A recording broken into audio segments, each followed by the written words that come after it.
আসসালামু আলাইকুম রহমতুল্লাহি বারকাতুহ। ইনশাআল্লাহ তাআলা আমি চেষ্টা করব ধীরে ধীরে সম্পূর্ণ জুজ আম্মা নিয়ে আলোচনা করার। কোরআনের 30টি পারার মধ্যে এই অংশটি বেছে নেওয়ার অন্যতম কারণ হলো আমরা কোরআন হিফজ করার সময় সাধারণত এখান থেকে শুরু করি। সালাতে কিংবা সালাতের বাইরে জুজ আম্মা সবচাইতে বেশি তিলাওয়াত করা হয়, তাই আমাদের জন্য কোরআনের এই অংশটি অনেক বেশি পরিচিত এবং প্রাসঙ্গিক। আশা করছি আমরা সবাই এই আলোচনা থেকে উপকৃত হব ইনশাআল্লাহ। আমার বক্তব্য শুরু করার আগে আমি একটা সারাংশ দাঁড় করাতে চাই, যেন আমরা এই আলোচনাকে আরও ফলপ্রসূ করতে পারি। আপনারা যারা শুনছেন তাদের সকলের প্রতি আমার অনুরোধ এবং পরামর্শ থাকবে, অডিও শোনার পাশাপাশি আপনারা নিজেরা তাফসির পড়তে থাকুন, অন্ততপক্ষে একটি তাফসির। আমি পরামর্শ দিব তাফসির ইবনে কাসির হলেও পড়ার জন্য। ইবনে কাসির রহমাহুল্লাহর লিখিত এই তাফসিরটি যে কোনো ভাষায় সহজলভ্য। আমার এই লেকচারে চেষ্টা করব পরিপূরক কিছু তথ্য আপনাদের দেওয়ার, কিছু পর্যালোচনা আপনাদের সাথে ভাগাভাগি করে নিতে। আসলে এই সিরিজের মূল লক্ষ্য কোরআনের মাঝে আল্লাহ তাআলার তুলে ধরা যুক্তির সামঞ্জস্য এবং ভারসাম্য নিয়ে পর্যালোচনা। কিভাবে প্রতিটি সূরা স্বকীয়তায় অনন্য হবার পরেও তাদের মধ্যে রয়েছে যোগসূত্র, প্রতিটি আয়াতের নিখুঁত গাঁথুনি কিভাবে সূরাগুলোর অর্থে এবং মাধুর্যে অনন্য এক মাত্রা দান করেছে। সাধারণত যখন আমরা কোরআন পর্যালোচনা করি তখন আমরা প্রতিটি আয়াত, প্রতিটি শব্দ নিয়ে খুব গভীরভাবে চিন্তা করার চেষ্টা করি, যেটা খুবই ভালো। আমরা যখন আলাদা আয়াতের তাফসির এবং প্রতিটি শব্দের উৎস, উৎপত্তি, অর্থ, ব্যাকরণগত আলোচনায় নিমগ্ন হয়ে পড়ি, তখন একটা সমস্যার সৃষ্টি হয়। অনেক বেশি সূক্ষ্ম বিষয় ভাবতে ভাবতে প্রায় পূর্ণাঙ্গ সূরার বিশাল যে পটভূমি আমাদের চোখ এড়িয়ে যায়। সম্পূর্ণ সূরাটি একত্রে অখণ্ড অবস্থায় যে শিক্ষা, যে নির্দেশনা আমাদের দেয়, খণ্ডিত আলোচনায় সেই বিষয়গুলি অনেক সময় আমাদের চোখে ধরা পড়ে না।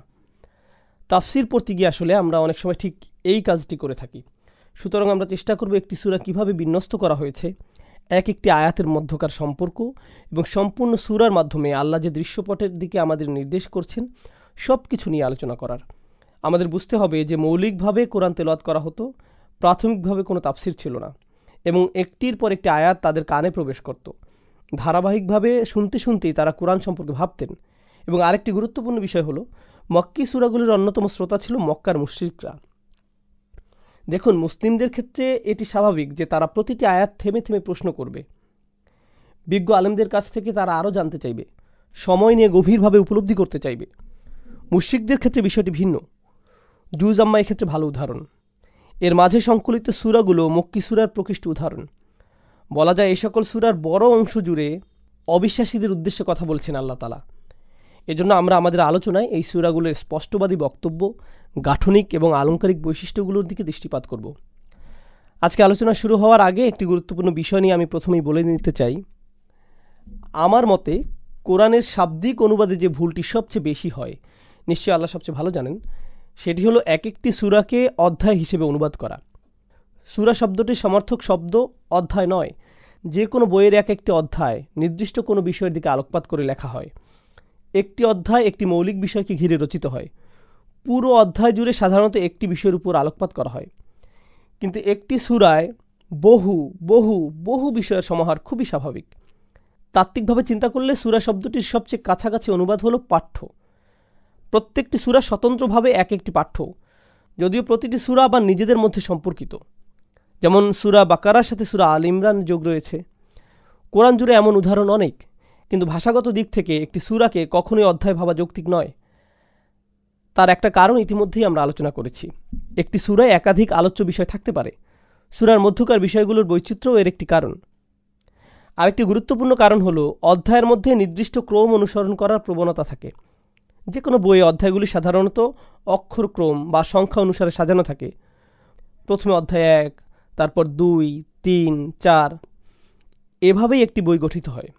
এবং কোনো অধ্যায় যদি পূর্ববর্তী কোনো বিষয়কে নির্দেশ করতে হয়, তাহলে লেখক কিন্তু ইতিমধ্যে লিখিত অধ্যায় পুনরায় গোড়া থেকে লেখা শুরু করেন না, বরং মোটা অক্ষরে লিখে দেন 4 নং অধ্যায় দ্রষ্টব্য।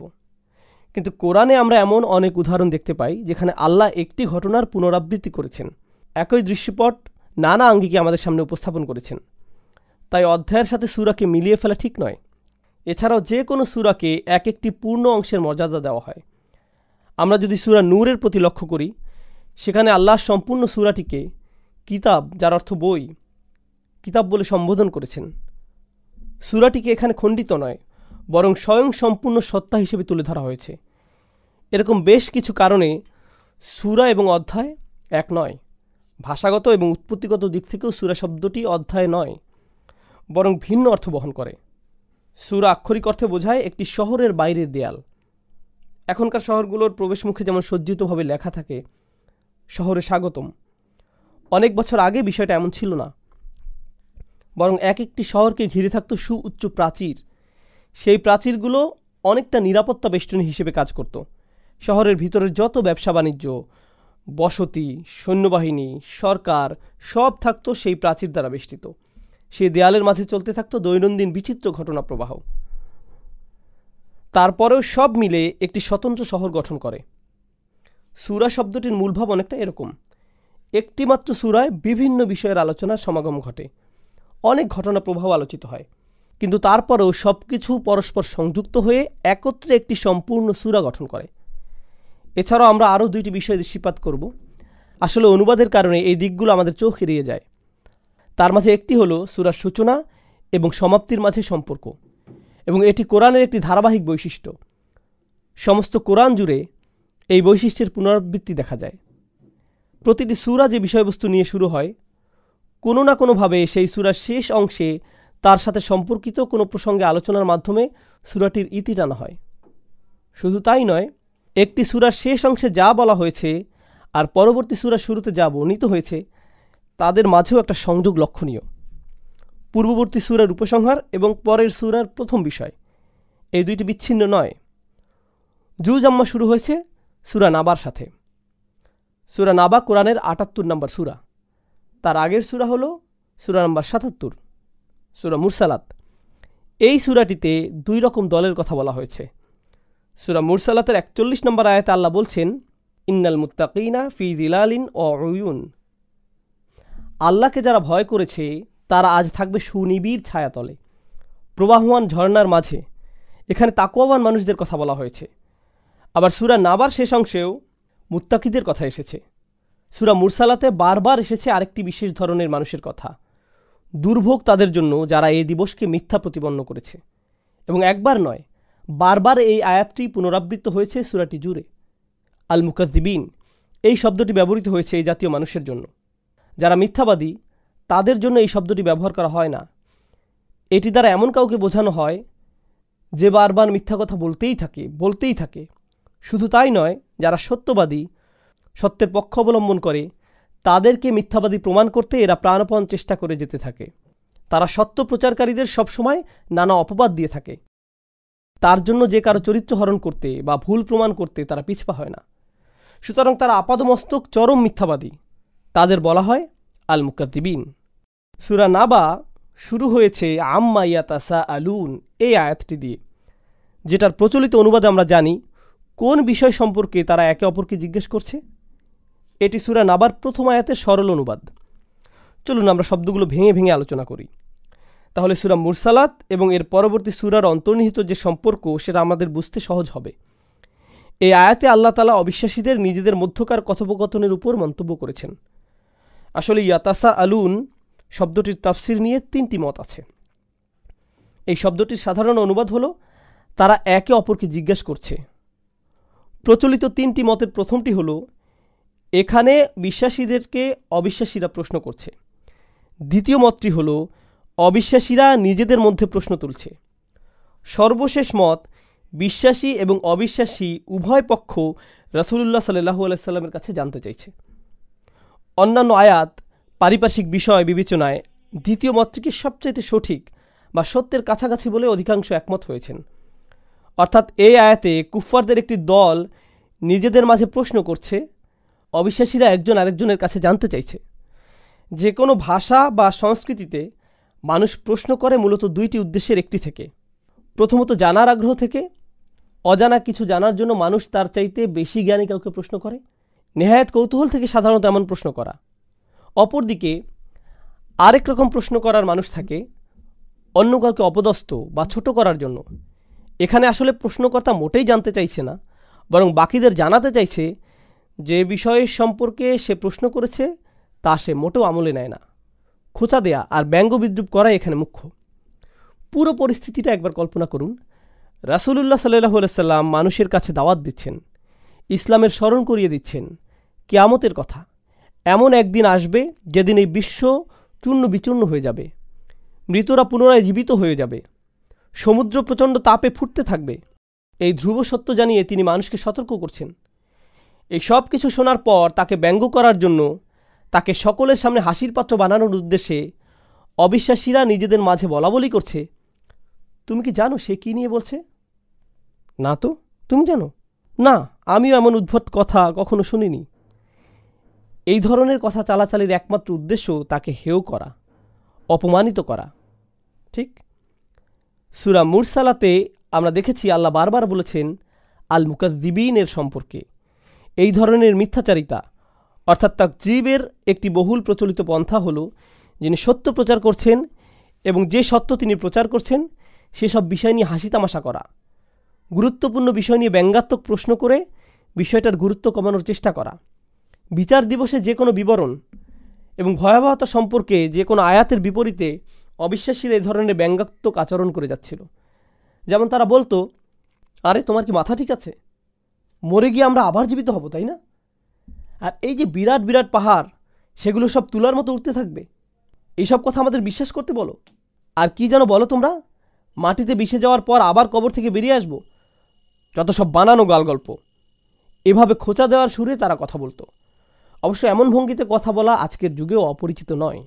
এখানে একটা বিষয় লক্ষ্য করুন এবং অনুধাবন করার চেষ্টা করুন। তাদের এই জাতীয় কথোপকথন রাসূল সাল্লাল্লাহু আলাইহি ওয়াসাল্লামের কান পর্যন্ত পৌঁছায়। যারা ইতিমধ্যে বিশ্বাসী এবং দাওয়াতি কাজ করছেন তাদেরও এসবের মুখোমুখি হওয়া লাগতো। কিন্তু এই দুই পক্ষ ছাড়াও আরেক পক্ষ এখানে উপস্থিত। তিনি হলেন আল্লাহ আযজা ওয়া জাল্লা। সমস্ত কথোপকথন তিনি শুরু থেকেই শুনছেন এবং এই সূরার প্রথম আয়াতে আল্লাহ অবিশ্বাসীদের হীন পরিকল্পনার প্রেক্ষিতে তার নিজের বক্তব্য প্রদান করছেন। সুতরাং আমরা এতটুকু বুঝতে পারি যে তাদের এই ব্যঙ্গাত্মক কথোপকথন, খোঁচা দেওয়া আচরণে তারা মূলত স্বয়ং আল্লাহর বাণীকে তুচ্ছ প্রমাণ করার চেষ্টা করছে, যার ফলে আল্লাহ তাদের উপর তীব্র অসন্তুষ্ট হয়েছেন। তিনি নিজেই তাদের এই আচরণকে লক্ষ্য করে সরাসরি আয়াত নাজিল করেছেন। আল্লাহ বলেন, আম্মা ইয়াতাসাআলুন। এই পর্যায়ে আমি অবিশ্বাসীদের প্রশ্নের ধরন সম্পর্কে আবার একটু বলতে চাই। কোরআনের বিভিন্ন অংশে তাদের এ জাতীয় প্রশ্নকে উদ্ধৃত করা হয়েছে। বিচার দিবসের বর্ণনার বিপরীতে তারা বলতো, আমরা কিভাবে বেঁচে উঠব যখন আমাদের হাড়গুলো মাটিতে মিশে যাবে? কিংবা যখন আল্লাহ তাআলা বলেন আলাইহা তিসআতা আশার, জাহান্নামে থাকবে 19 জন প্রহরী, তখন তারা বলে উঠল, মাত্র 19 জন, এ তো কোনো ব্যাপারই না আমাদের জন্য। সুতরাং বোঝাই যাচ্ছে তারা কি ধরনের প্রশ্ন এবং সমালোচনা করত রাসূলুল্লাহ সাল্লাল্লাহু আলাইহি ওয়াসাল্লামকে দমিয়ে দেওয়ার জন্য। এবং এই ক্ষেত্রে আরেকটা কথা বলা যায় যে বর্তমানে আমরা দেখি তরুণদের অনেকে বিভিন্ন মিশনারি ওয়েবসাইট, নাস্তিক ব্লগার কিংবা কোনো ধর্মীয় পোস্টের নিচে এসে করা ব্যঙ্গাত্মক কমেন্ট দেখে তাদের অনুসরণ করতে শুরু করে। ইসলামকে ছোট করে বলা এইসব কথা আসলে নতুন কিছু নয়। মক্কার কাফিররা এসব কৌশল অনেক আগেই প্রয়োগ করেছে স্বয়ং রাসূলুল্লাহ সাল্লাল্লাহু আলাইহি ওয়াসাল্লামের উপর। সে যাই হোক, আল্লাহ বলছেন, আম্মা ইয়াতাসাআলুন আনিন নাবাইল আযীম। কোন বিষয়ে তারা একে অপরকে প্রশ্ন করছে? এবং আল্লাহ আগের প্রশ্নের সূত্র ধরে আরও বলছেন, তারা কি সেই মহাসংবাদের ব্যাপারে প্রশ্ন করছে? আরবি নাবা শব্দের অর্থ সংবাদ, কিন্তু সংবাদের সমর্থক অন্য আরেকটি শব্দ খবরও ব্যবহৃত হয় আরবিতে। সংবাদ বোঝানোর জন্য নাবা এবং খবর দুইটি শব্দই প্রচলিত। এই দুইটি শব্দ সমর্থক হলেও তাদের ব্যবহারের ক্ষেত্রে ভিন্নতা আছে। প্রথমত, নাবা বলতে বোঝানো হয় বিরাট কোনো সংবাদ, যেটা খবরের চাইতে গুরুত্বপূর্ণ। এই গেল একটা পার্থক্য। সুতরাং আমরা যে কোনো সংবাদের জন্য নাবা ব্যবহার করব না, কোনো বিশেষ ঘটনার প্রেক্ষিতে এটি ব্যবহার করা হবে। যেমন আজকে দোকান 10টায় খুলবে, এটা কোনো নাবা নয়, একে খবর বলা যায়। কিন্তু ধরুন জাতীয় নির্বাচনে কেউ জিতল কিংবা হঠাৎ কোনো যুদ্ধ আরম্ভ হলো, এক্ষেত্রে শব্দটি হবে নাবা। কুরআনে আল্লাহ তাআলা শব্দ দুটিকে এভাবেই গুরুত্বের ভিত্তিতে ব্যবহার করেছেন। খবর শব্দটি কোরআনে 2বার উল্লেখ করা হয়েছে এবং 2বারই একই প্রসঙ্গে এই শব্দের ব্যবহার আমরা দেখি। যখন মূসা আলাইহিস সালাম ধুধু মরুপ্রান্তরে পরিবার নিয়ে পথ চলতে চলতে দূরে আলোর দেখা পেলেন, তখন তিনি বাকি সদস্যদের বললেন, সম্ভবত এর থেকে আমি কোনো খবরের সন্ধান পাব। আতিকুম বিখবরিন, তোমাদের জন্য আমি সেখান থেকে কোনো সংবাদ হয়তো জোগাড় করতে পারবো। কিন্তু তিনি এই কথা বলার সময় জানতেন না ঠিক কোন পরিস্থিতির সম্মুখীন হতে যাচ্ছেন। তবে আশা করছিলেন হয়তো উপকারী কোনো নির্দেশনা সেই আলোর উৎস থেকে পাওয়া যাবে। এরকম একটা প্রসঙ্গে খবর শব্দটি ব্যবহার করা হয়েছে। এক্ষেত্রে তিনি পূর্ববর্তী জাতির সংবাদ সম্পর্কে বলতে নাবা শব্দটি বেছে নিয়েছেন। তবে আশা করছিলেন হয়তো উপকারী কোনো নির্দেশনা সেই আলোর উৎস থেকে পাওয়া যাবে। এরকম একটা প্রসঙ্গে খবর শব্দটি ব্যবহার করা হয়েছে। অপরদিকে যখন আল্লাহ ব্যতীত কোনো জাতির ধ্বংসপ্রাপ্ত হওয়ার কথা বলছেন, তখন তিনি বলছেন নাবা। সেক্ষেত্রে তিনি পূর্ববর্তী জাতির সংবাদ সম্পর্কে বলতে নাবা শব্দটি বেছে নিয়েছেন, কারণ এই সংবাদ কোনো সাধারণ সংবাদ নয়। নাবা আর খবরের মাঝে মূলত এটিই প্রথম পার্থক্য। দ্বিতীয়ত, নাবা বলতে এমন কোনো ঘটনা বা সংবাদকে বোঝানো হয় যা তার শ্রোতার জন্য উপকার বয়ে আনবে। একই সাথে এই সংবাদ যার কানে যাবে সে বিষয়টাকে অগ্রাহ্য করতে পারবে না। এটা তার উপর জোর প্রভাব ফেলবে, যার কারণে শ্রোতাও প্রতিক্রিয়া ব্যক্ত করবে। এমন নয় যে সংবাদটা কেউ শুনে নির্বিকার হয়ে থাকবে, যা করছিল তাই করতে থাকবে। নাবা এমন এক সংবাদ যা শ্রোতার কাছে তাৎক্ষণিক প্রতিক্রিয়া প্রত্যাশা করে। ধরুন কারো বাড়িতে আগুন লাগলো। এই সংবাদ কানে যাওয়া মাত্রই বাড়ির মানুষজন সঙ্গে সঙ্গে পরিস্থিতি নিয়ন্ত্রণে ঝাঁপিয়ে পড়বে, আশেপাশের মানুষদের সতর্ক করবে। তৃতীয়ত, ভাষাগত বিশ্লেষণের আলোকে নাবা বলতে সুস্পষ্ট কোনো ঘটনাকে বোঝানো হয়। এটা কোনো কাল্পনিক অনুভূতি বা তত্ত্বীয় মতবাদ নয় যে পরিস্থিতি ইন্দ্রিয়গ্রাহ্য, দেখা যাবে, অনুভব করা যাবে। নাবা এরকম কোনো ঘটনা সংঘটিত হওয়ার সংবাদ যখন আল্লাহ মৃত্যুর পরের জীবন পুনরুজ্জীবিত হওয়ার কথা বলছেন, তখন নাবা শব্দটি বেছে নিয়ে তিনি এটাও স্পষ্ট করেছেন যে পরবর্তী জীবন কোনো মানসিক অবস্থা নয়, বরং এর বাস্তব অস্তিত্ব আছে।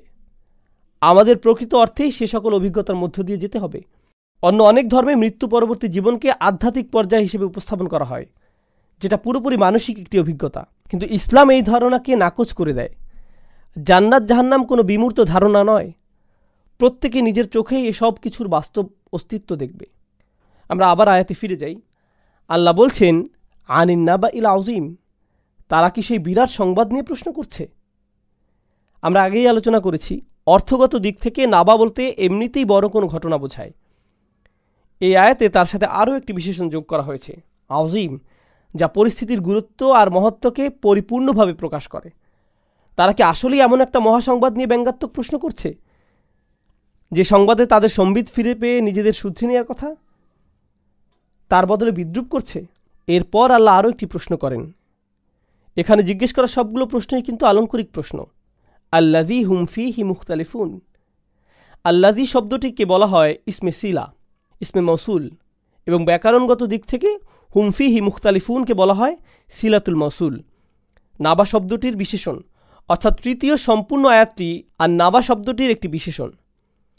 প্রথম বিশেষণ হলো আল আযীম এবং দ্বিতীয় বিশেষণ হলো আল্লাযী হুম ফীহি মুখতালিফুন, যার একটি সাধারণ অনুবাদ হলো এমন দিন যা নিয়ে তারা নিজেরাই মতবিরোধে লিপ্ত, এমন এক বিষয় যা নিয়ে তারা নিজেরাই একমত হতে পারেনি। কিন্তু আয়াতের গঠনগত কারণে এর মাঝে আরও একটি গুরুত্বপূর্ণ অর্থ আছে, কারণ একে পুরো আয়াতটি একসঙ্গে বিশেষ্য রূপে ব্যবহৃত হয়েছে। আর এই কারণে আমরা বুঝতে পারি আল্লাহ তাআলা এমন কোনো বিষয় নিয়ে বলছেন যা তারা সব সময় করে থাকে। এই মতবিরোধ ক্ষণিকের জন্য নয়। উদাহরণস্বরূপ বলা যায়, এখানে আল্লাহ বলছেন আল্লাযীনা হুম ফীহি মুখতালিফুন, কিন্তু তিনি আল্লাযীনা হুম ফীহি ইয়াখতালিফুন বলেননি। এখানে ইসমে ফাইল ব্যবহৃত হয়েছে। আর বিশেষ্যের কারণে আমরা বুঝতে পারি এখানে স্থায়ীভাবে ঘটবে এমন কোনো ঘটনার প্রতি ইঙ্গিত করা হচ্ছে, যেহেতু ক্রিয়া দ্বারা ক্ষণস্থায়ী এবং বিশেষ্য দ্বারা স্থায়ী অবস্থা বোঝানো হয়। এখানে আরেকটি বিষয় লক্ষণীয়, ফীহি এই শব্দটির ব্যবহার। শব্দটির অবস্থান হুম এবং মুখতালিফুনের মাঝে। আল্লাযীনা হুম মুখতালিফুন ফীহি এটা কিন্তু বলা হয়নি, অথচ সাধারণ আরবিতে বাক্যটির এমন গঠন হওয়া স্বাভাবিক। ফীহি মুখতালিফুন, যা একটা আকস্মিক ধাক্কা দেয়। এটাকে আসলেই সেই বিষয় যা নিয়ে তারা নিজেরাই নানা মতে বিভক্ত। ইখতিলাফ শব্দটির দুই ধরনের অর্থ হতে পারে। একটি হলো সুস্পষ্ট দ্বিমত, অর্থাৎ তারা আক্ষরিক অর্থেই বিষয়টি নিয়ে নিজেদের মাঝে ভিন্ন মত পোষণ করে। তারা যে শুধু হাসি ঠাট্টা আর ব্যঙ্গাত্মক মন্তব্য করছে তা নয়, এদের প্রত্যেকের আখিরাত সম্পর্কে মন গড়া নিজস্ব মতবাদ রয়েছে। কারো একজনের ধারণা রয়েছে আমাদের সত্যিকার কোনো অস্তিত্ব নেই এবং আমরা আর ফিরে আসব না, আর কেউ বিশ্বাস করে প্রত্যেকেই জান্নাতে যাবে। কেউ এমন তত্ত্ব ধারণ করে যে এত বিশাল সীমাহীন সৃষ্টির ক্ষুদ্রাতি ক্ষুদ্র কাজের হিসাব নেওয়া নিতান্তই অসম্ভব। নক্ষত্ররাজি, তারকারাজি, দৃশ্য অদৃশ্যের মহাবিশ্বের কর্মযজ্ঞের মাঝে সৃষ্টিকর্তা আমার মতো নগণ্য মানুষের দৈনন্দিন কাজের হিসাব নিশ্চয়ই নেবেন না। এত সব ঘটনা প্রবাহের উপর কেই বা নজর রাখবে? নিশ্চয়ই এমন কোনো জবাবদিহি করতে হবে না। তিনি আমাদের সবাইকে ছাড় দিবেন। আবার কেউ কেউ বলে, না না, মাআযাল্লাহ, আমরা বিশ্বাস করি তার কন্যা আছে যারা আমাদের খেয়াল রাখবে। তারা আমাদের পাপের পরিবর্তে পুণ্য লিপিবদ্ধ করবে। তাই যত যাই করি না কেন আমাদের কিচ্ছু হবে না। তুমি যেরকম বিপদের ভয় আমাদের দেখাচ্ছ, তেমন অবস্থায় আমরা কখনোই পড়ব না। হ্যাঁ, থাকবে কিছু মানুষ যাদেরকে সাহায্য করার মতো মধ্যবর্তী কেউ নেই, তারা এইসব বিপদে পড়তে পারে, আমরা না। এবং এরকম মানসিকতা শুধু আখিরাত নিয়ে নয়, অনেকে এই জীবনেই লালন করে। কেউ তার নিজের কাজে একেবারেই অযোগ্য, কিন্তু সে অফিসের ম্যানেজারের ভালো বন্ধু। তখন সে আশা করে ম্যানেজার তার অদক্ষতা সত্ত্বেও তাকে কাজে নিয়োগ দেবে। তার ঊর্ধ্বতন কর্তৃপক্ষ যতই অভিযোগ করুক কিছুই হবে না, কারণ দিন শেষে সে তো ম্যানেজারের বন্ধু। বস আর তার মাঝে মধ্যবর্তী হয়ে সব কিছু ম্যানেজারই সামলে নিবে। এই একই ধারণা আখিরাতের বিষয়ে অনেকে লালন করত। আমাকে তো আর আমার কাজের জন্য আল্লাহর মুখোমুখি হতে হবে না, অন্য কেউ আমার হয়ে সব করে দিবে, কারণ আমার এমন মধ্যবর্তী যোগসূত্র আছে। এটাই মূলত তাদের ধারণা, এবং এরকম চিন্তা থেকে শিরকের সূচনা হয়। দায়িত্বজ্ঞান লোপ পায়। যখন আপনি আপনার নিজের কাজের জন্য দায়িত্ব নিতে চান না, তখন সেই দায়িত্ব চাপিয়ে দেওয়ার জন্য এমন কাউকে দরকার যে আপনার হয়ে দায়িত্ব নেবে। মানুষের মানসিকতার মধ্যে এভাবেই শিরক মিশে যায়। যাই হোক, তারা নিজেদের মাঝে এরকম নানা ধরনের ভ্রান্ত মতবাদ নিয়ে দ্বিধাবিভক্ত ছিল। তবে ইখতিলাফের আরও একটি অর্থ আছে, সেটা হলো অন্তর্দ্বন্দ্ব। নিজের ভিতরে পরস্পর বিরোধী মত ধারণ করার ফলে নিজের সাথে নিজেরই মতবিরোধ সৃষ্টি হওয়া। তারা শুধু যে একে অপরের সাথে অমত করছে তাই নয়, তারা নিজেরাও নিজেদের অবস্থান নিয়ে বিভ্রান্ত। ক্ষণে ক্ষণে তারা মত পাল্টে ফেলে। কখনো তারা ভাবে তার ধারণা সঠিক, পরক্ষণেই অন্য কোনো মতবাদের পক্ষে অবস্থান নেয়। তারা নিজেরাই নিশ্চিত না তারা কি ঠিক করছে নাকি ব্যাঠিক করছে। বিষয়টা এরকম নয় যে তারা কোনো নির্দিষ্ট ধারণার উপর অটল থেকে আখিরাতের বিরোধিতা করছে। অসম্ভব। আমরা খুব ভালোভাবে জানি পরকাল বলে কিছুই নেই, কিংবা আমরা একেবারেই নিশ্চিত যে আমাদের কোনো বিচার হবে না। তারা আসলে নিজেরাই বিভ্রান্ত। তাদের নিজেরাই ভুগছে সিদ্ধান্তহীনতায়। এবং এই পুরো চিত্র আল্লাহ আজ্জা জাল্লা তুলে ধরেছেন ইখতিলাফ শব্দের মাধ্যমে। তারপর আল্লাহ বলেন, কাল্লা সায়ালামুন সুম্মা কাল্লা সায়ালামুন। এখানে একই বাক্য দুইবার বলা হয়েছে, এবং ধারণা করা হয় যে এই ধরনের বাক্য বিশেষ উদ্দেশ্যে ব্যবহার করা হয়ে থাকে, যাকে বলা হয় মুবালাগা, যার অর্থ জোর দেয়া, দুইবার বলার মাধ্যমে বিশেষভাবে গুরুত্ব দেয়া। সাধারণ অনুবাদে এই আয়াতের অর্থ দেখে থাকবেন, অতপর না, অচিরেই তারা জানতে পারবে। আমি প্রথমে কাল্লা শব্দটি নিয়ে একটু বলতে চাই, তারপর এর অনুবাদ নিয়ে আলোচনা করব। সিবাওয়াহ সহ কিছু আরবি ব্যাকরণবিদ যারা মূলত বসরা অঞ্চলের অধিবাসী, তাদের মতে এই শব্দটি দ্বারা রাদা এর অর্থ প্রকাশ করা হয়, যার অর্থ থামা। অর্থাৎ এ আয়াতে যেন বলা হয়েছে, যে যাই করছিলে না কেন এক্ষুনি সেসব বন্ধ করো, অচিরেই বুঝতে পারবে সত্যিকার অর্থে কি হবে। এরকম একটি প্রেক্ষাপটে আয়াতটিকে ব্যাখ্যা করছেন অনেক ব্যাকরণবিদ। পরিস্থিতি যেন এমন, তারা তাদের খেয়াল খুশি মতো যা ইচ্ছা বলে যাচ্ছিল। হঠাৎ আল্লাহ বললেন, থামো, খুব তাড়াতাড়ি দেখবে কি ঘটে তোমাদের সাথে। কাল্লা দ্বারা কি বোঝানো হয়েছে, এটা হলো তার একটি ব্যাখ্যা। এছাড়া আরও ব্যাখ্যা রয়েছে। ভাষাগত দিক থেকে অন্য আরেকটি ব্যাখ্যা আরও বেশি জোরদার, যেখানে দেখা হয়েছে কাল্লা শব্দটি বাক্যের কোন জায়গায় ব্যবহার করা হয়েছে। যদি কেউ বলে কাল্লা, তারপর একটু বিরতি দেয় এবং তারপর বলে সাই আলামুন, তাহলে একরকমের অর্থ দাঁড়ায়। কিন্তু যদি কাল্লা সাই আলামুন একসাথে বলা হয় কোনো রকম বিরতি ছাড়াই, তাহলে সেটা একটা ভিন্ন অর্থ প্রকাশ করে। কেউ যদি বলে কাল্লা, তারপর তেলোয়াতে বিরতি দেয় এবং এরপর বলে সাই আলামুন, সেক্ষেত্রে ব্যাকরণবিদদের দিক থেকে এটা অনুমোদিত। এই দুইটি শব্দের মাঝখানে বিরতি দেওয়া যাবে এবং তখন এর অর্থ দাঁড়াবে, থামো, যে মন গড়া কথাই তোমরা বলছো না কেন সেসব বন্ধ করো। এসব অর্থহীন হাস্যকর কথাবার্তা এখনই বন্ধ করো, খুব তাড়াতাড়ি তোমরা বুঝতে পারবে। অপরপক্ষে যদি কেউ না থেমে টানা পড়ে যায়, যেভাবে এই কোরআন লিখিত হয়েছে, কোনো রকম দৃশ্যমান বিরতি ছাড়া, সাধারণ ঐক্যমত হলো সেখানে কোনো ওয়াকফ নেই। সেক্ষেত্রে কাল্লা শব্দের অর্থটি হাক্কনের সাথে সম্পর্কিত, যার অর্থ সত্যিকারভাবেই, সত্যিকার অর্থেই তোমরা বুঝতে পারবে। বাংলায় যেমন আমরা বলে থাকি না, এবার সমস্যায় পড়বে মনে হচ্ছে। এই বাক্যে কিন্তু না বলার মাধ্যমে কাউকে মানা করা হচ্ছে না। এর অর্থ হলো সত্যিই সমস্যায় পড়বে। এখানে না বলতে নেতিবাচক না বুঝিয়ে বরং অবস্থাটা যে আসলেই ভয়াবহ সেটা বোঝানো হচ্ছে। আমরা ব্যবহার করছি না, কিন্তু সেটাকে না অর্থে ব্যবহার করছি না। সত্যিকার অর্থে অবস্থাটা কীরকম হবে সেটা জোর দিয়ে বর্ণনা করছি। এজন্য বলছি না। এর দ্বারা ধ্রুপদী আরবিতেও কাল্লা শব্দটি এভাবেই ব্যবহৃত হয়েছে। সত্যিকার অর্থে অবস্থাটা কীরকম হবে সেটা জোর দিয়ে বর্ণনা করছি এই না এর দ্বারা। ধ্রুপদী আরবিতেও কাল্লা শব্দটি এভাবেই ব্যবহৃত হয়ে এসেছে। তাই এখানে কাল্লা সে আলামুন মানে দাঁড়াচ্ছে না না, আসলে বাস্তবতা হলো খুব দ্রুতই তারা বুঝতে পারবে।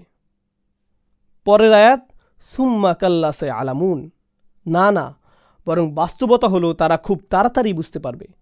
সাওফা শব্দের সংক্ষিপ্ত রূপ হলো সা। এখানে এই শব্দটি ব্যবহার করা হয়েছে যার অর্থ যা আসছে সেটা খুব বেশি নিকটবর্তী, এবং আল্লাহ সুবহানাহু ওয়া তাআলা এখানে সিন ব্যবহার করার মাধ্যমে নিশ্চিত করছেন যেন আমরা সময়ের স্বল্পতাটি অনুভব করতে পারি। এবং সূরার শেষে বলছেন ইন্না আনজারনাকুম আযাবান করিবা, তোমাদের আমরা সতর্ক করছি খুব নিকটবর্তী শাস্তির। সিনের ব্যবহার এবং শেষ আয়াতে করিবা শব্দের ব্যবহার স্পষ্ট করে তুলে ধরছে যে সেই সময়টি ঘনিয়ে আসছে, খুব দ্রুত ঘনিয়ে আসছে। এখন আমরা আলোচনা করব পরপর দুইটি আয়াতে একই শব্দাংশের পুনরাবৃত্তি সম্পর্কে।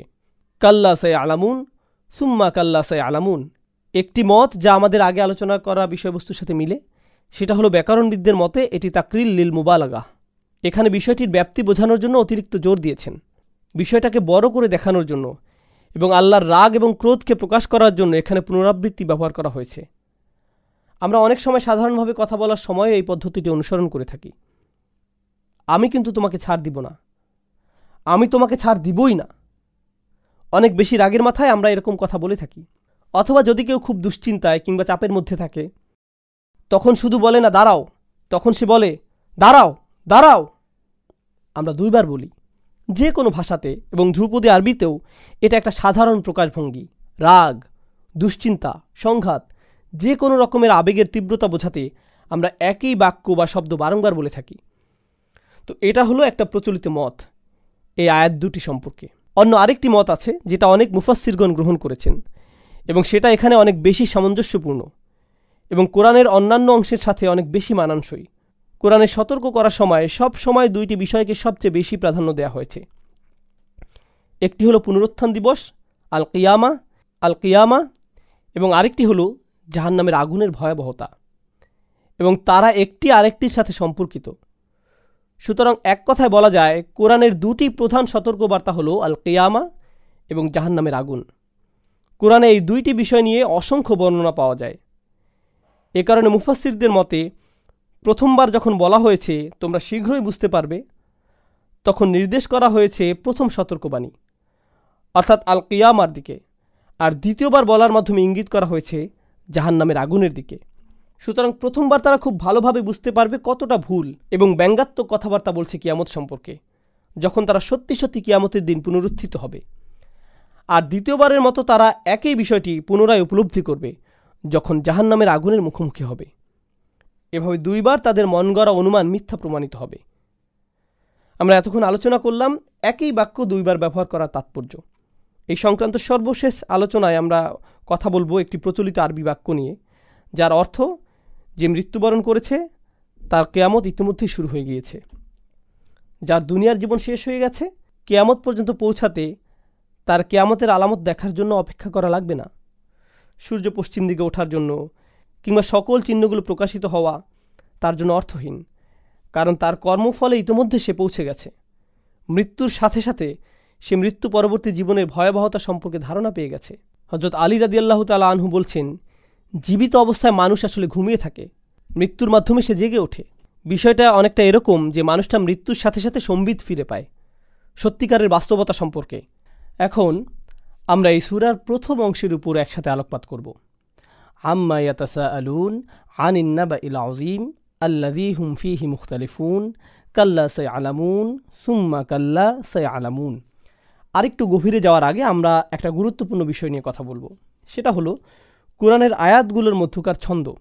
প্রথম আয়াত আম্মা ইয়াতাসাআলুন এবং এরপর আনিন নাবাইল আযীম, এই আয়াত দুটির শেষ অংশে ছন্দ কেটে যাচ্ছে। এরপর আল্লাযী হুম ফীহি মুখতালিফুন কাল্লা সায়ালামুন সুম্মা কাল্লা সায়ালামুন, এই 3টি আয়াত প্রথম আয়াতের সাথে একই ছন্দে মিলে যায়, শুধুমাত্র দ্বিতীয় আয়াতটি ছাড়া। এবং আমরা যদি দ্বিতীয় আয়াতটা ব্যাকরণের দিক থেকে চিন্তা করি, তাহলে দেখব যে এই আয়াতটি তার পরবর্তী আয়াতের সাথে সম্পর্কিত, অর্থাৎ দুটি আয়াতকে একটি বাক্য হিসেবে গণ্য করা যায়। আনিন নাবাইল আযীমিল্লাযী হুম ফীহি মুখতালিফুন, পুরোটা একটা বাক্য। এবং দ্বিতীয় আয়াতটি যে নিজে স্বয়ংসম্পূর্ণ বাক্য নয়, সেটি আরও সুস্পষ্টভাবে বোঝানোর জন্য এখানে ছন্দপতন করা হয়েছে। আল আযীম শব্দে বিরতি দেওয়ার কারণে বাক্যের পরবর্তী অংশ থেকে প্রথম অংশটি বিচ্ছিন্ন হয়ে গেছে। কোরআনের অসংখ্য অসাধারণ বৈশিষ্ট্যের মধ্যে একটি হলো একই রকমের ছন্দে ছন্দবদ্ধ আয়াতগুলো একসাথে একটি সম্পূর্ণ অনুচ্ছেদকে বোঝায়। তাহলে দেখুন প্রথম 5টি আয়াত, আম্মা ইয়াতাসাআলুন আনিন নাবাইল আযীমিল্লাযী হুম ফীহি মুখতালিফুন কাল্লা সায়ালামুন সুম্মা কাল্লা সায়ালামুন। শুধু শুনুন, আলাম নাজআলিল আরদা মিহাদা ওয়াল জিবালা আওতাদা ওয়া খালাকনাকুম আজওয়াজা ওয়া জাআলনা নাওমাকুম সুবাতা। লক্ষ্য করুন এই পুরো অংশটাতে নতুন একটি ছন্দের অন্তমিল। এবং আরও একটা বিষয় লক্ষ্য করবেন, যখন আপনারা এর অর্থের দিকে নজর দিবেন, দেখবেন এই নতুন ছন্দের অংশটুকু পুরোটা একটা নতুন অর্থ বহন করে। আগেরগুলোর সাথেও এই আয়াতগুলো সম্পর্কিত, কিন্তু পরবর্তী আয়াতগুলোর নিজেদের মধ্যে নিজস্ব অর্থগত সামঞ্জস্য রয়েছে। যেহেতু আমরা এই সূরাটির অন্তর্নিহিত তাৎপর্যকে ভালোভাবে উপলব্ধি করার চেষ্টা করছি, সেক্ষেত্রে আমাদের আরও একটি বিষয় মাথায় রাখতে হবে, সেটা হলো ইন্তিফাদ। বক্তব্যের মাঝে একটি বিষয় থাকে, একেবারে ভিন্ন আরেকটি বিষয়ে চলে যাওয়া, এমনভাবে বিষয় পরিবর্তন করা যাতে করে নতুন বক্তব্যটা প্রায় অপ্রাসঙ্গিক বলে মনে হয়। উদাহরণস্বরূপ, আলাম নাজআলিল আরদা মিহাদা, প্রচলিত অর্থ হলো, আমি কি জমিনকে শয্যা বানাইনি? জমিনকে কি আমি সমতল পৃষ্ঠরূপে সৃষ্টি করিনি? মিহাদ শব্দটির সাথে সম্পর্কিত আরেকটা শব্দ হলো মাহাদ। মাহাদ শব্দের অর্থ ছোট শিশুদের দোলনা। এই শব্দটিকে মায়ের গর্ভ হিসেবে ব্যবহার করা হয়। মাহাদ দ্বারা এমন একটি দোলনা বোঝায় যা ছোট শিশুদের জন্য আরামদায়ক। আল্লাহ বলছেন, ভূপৃষ্ঠকে কি আমি এমনভাবে সৃষ্টি করিনি যাতে করে সেটা তোমাদের জন্য আরামদায়ক হয়? প্রাচীন আরবিতে মিহাদ শব্দটি বিছানা অর্থ ব্যবহৃত হয়। সুতরাং এটি এমন একটি জায়গা যেখানে কেউ বিশ্রাম নিতে পারে, যেখানে প্রশান্তি অনুভব হয়। সুতরাং পরবর্তী এ সকল আয়াতে দেখতে পাচ্ছি এখানে আল্লাহর নিয়ামতগুলো সম্পর্কে বলা হয়েছে। আল্লাহর অনুগ্রহ যে আমাদেরকে অষ্টপৃষ্ঠে জড়িয়ে রেখেছে, সে কথাই বারবার বলা হচ্ছে এই আয়াতগুলোতে। কিন্তু পুনরুত্থান কিংবা কিয়ামতের সাথে এই নিয়ামতের বর্ণনা কিভাবে সামঞ্জস্যপূর্ণ, কিংবা তাদের যে ব্যঙ্গাত্মক মন্তব্যের বিপরীতে আল্লাহ কথা বলছেন, তার সাথেই বা এর সম্পর্ক কী? দেখুন, তাদের সব রকমের ব্যঙ্গাত্মক মন্তব্য এবং কথাবার্তার মূল সারাংশ এটাই যে কিয়ামতের যে ভয়াবহতা তুলে ধরা হয়েছে তাদের সামনে, সেটা বাস্তবে ঘটা তাদের মতে নিতান্তই অসম্ভব। মৃত্যুর পরের জীবন, চন্দ্র সূর্যের সংঘর্ষ, পুরো পৃথিবী বিস্ফোরিত হওয়া, তাদের ভাষ্যমতে এসব বাস্তবে ঘটতেই পারে না। এরকম অকল্পনীয় বিশাল ঘটনা কেউ কখনো ঘটতে দেখেনি। অভাবনীয় প্রকাণ্ড সব ঘটনাবলী বাস্তবায়ন করার মতো সামর্থ্যবান, ক্ষমতাশালী কেই বা আছে? এখন দেখুন, আমরা মানুষেরা নিজেদের সামর্থ্য সম্পর্কে খুব ভালোভাবে অবগত আছি। আমরা নিজেরা নিজেদের জন্য শয্যা প্রস্তুত করতে পারি, আমরা নিজেদের জন্য ঘরবাড়ি তৈরি করতে পারি। আর এবার আমরা আয়াতগুলো দেখব, আমাদের সামর্থ্য জায়গাগুলোতে আল্লাহর সীমাহীন পারদর্শিতা নিয়ে কি অনায়াসে আমাদেরকে অতিক্রম করে যায়। সহজ কথা বলতে গেলে এটা অনেকটা একজন মানুষের কারিগরি সক্ষমতার সাথে আল্লাহর সৃষ্টি করার সামর্থ্যের একটা তুলনামূলক বিশ্লেষণ। দেখো কেমন শয্যা তুমি নিজের জন্য প্রস্তুত করতে পারো, আর কেমন শয্যা আল্লাহ তোমার জন্য প্রস্তুত করেছেন সমগ্র বিশ্ব জুড়ে। আলাম নাজআলিল আরদা মিহাদা, আমরাও বিরাট স্তম্ভ নির্মাণ করে পেরেকের সাহায্যে তাঁবু খাটাই। ওয়াল জিবালা আওতাদা, যদিও এই আয়াত সম্পর্কে অনেক বৈজ্ঞানিক ব্যাখ্যা রয়েছে, আমি ওই দিকে যাচ্ছি না, আমি শুধু ভাষাগত ব্যাখ্যার দিকেই মনোযোগ দিচ্ছি। আল্লাহ বলছেন, আমি কি পাহাড় পর্বতগুলোকে পেরেকের মতো গেঁথে দেইনি? আওতাদ শব্দটি কোরআনের অন্য আরেক জায়গায় ব্যবহার করা হয়েছে, ফিরআউন আদিল আওতাদ, ফিরআউনের তাঁবুর বহর বোঝানোর জন্য। পরবর্তী সূরাগুলোর আলোচনায় আমরা এটা দেখতে পাব। ফিরআউন পরিচিত ছিল তার পেরেকের জন্য। ফিরআউন যখন যেখানে চলাচল করত, তার আগে থাকত তার লক্ষ লক্ষ অগণিত সৈন্যের দল, আর যখনই তারা কোথাও থামত, তখন সেখানে অবস্থানের জন্য তারা তাঁবু খাটাত। এই তাঁবুগুলো পরিচিত হতো তার সবচেয়ে গুরুত্বপূর্ণ অংশ, অর্থাৎ তার পেরেক দ্বারা। আসলে এটা আরবি ভাষার একটা বৈশিষ্ট্য, যে কোনো কিছুকে তার সবচেয়ে গুরুত্বপূর্ণ অংশটি দ্বারা ইঙ্গিত করা হয়।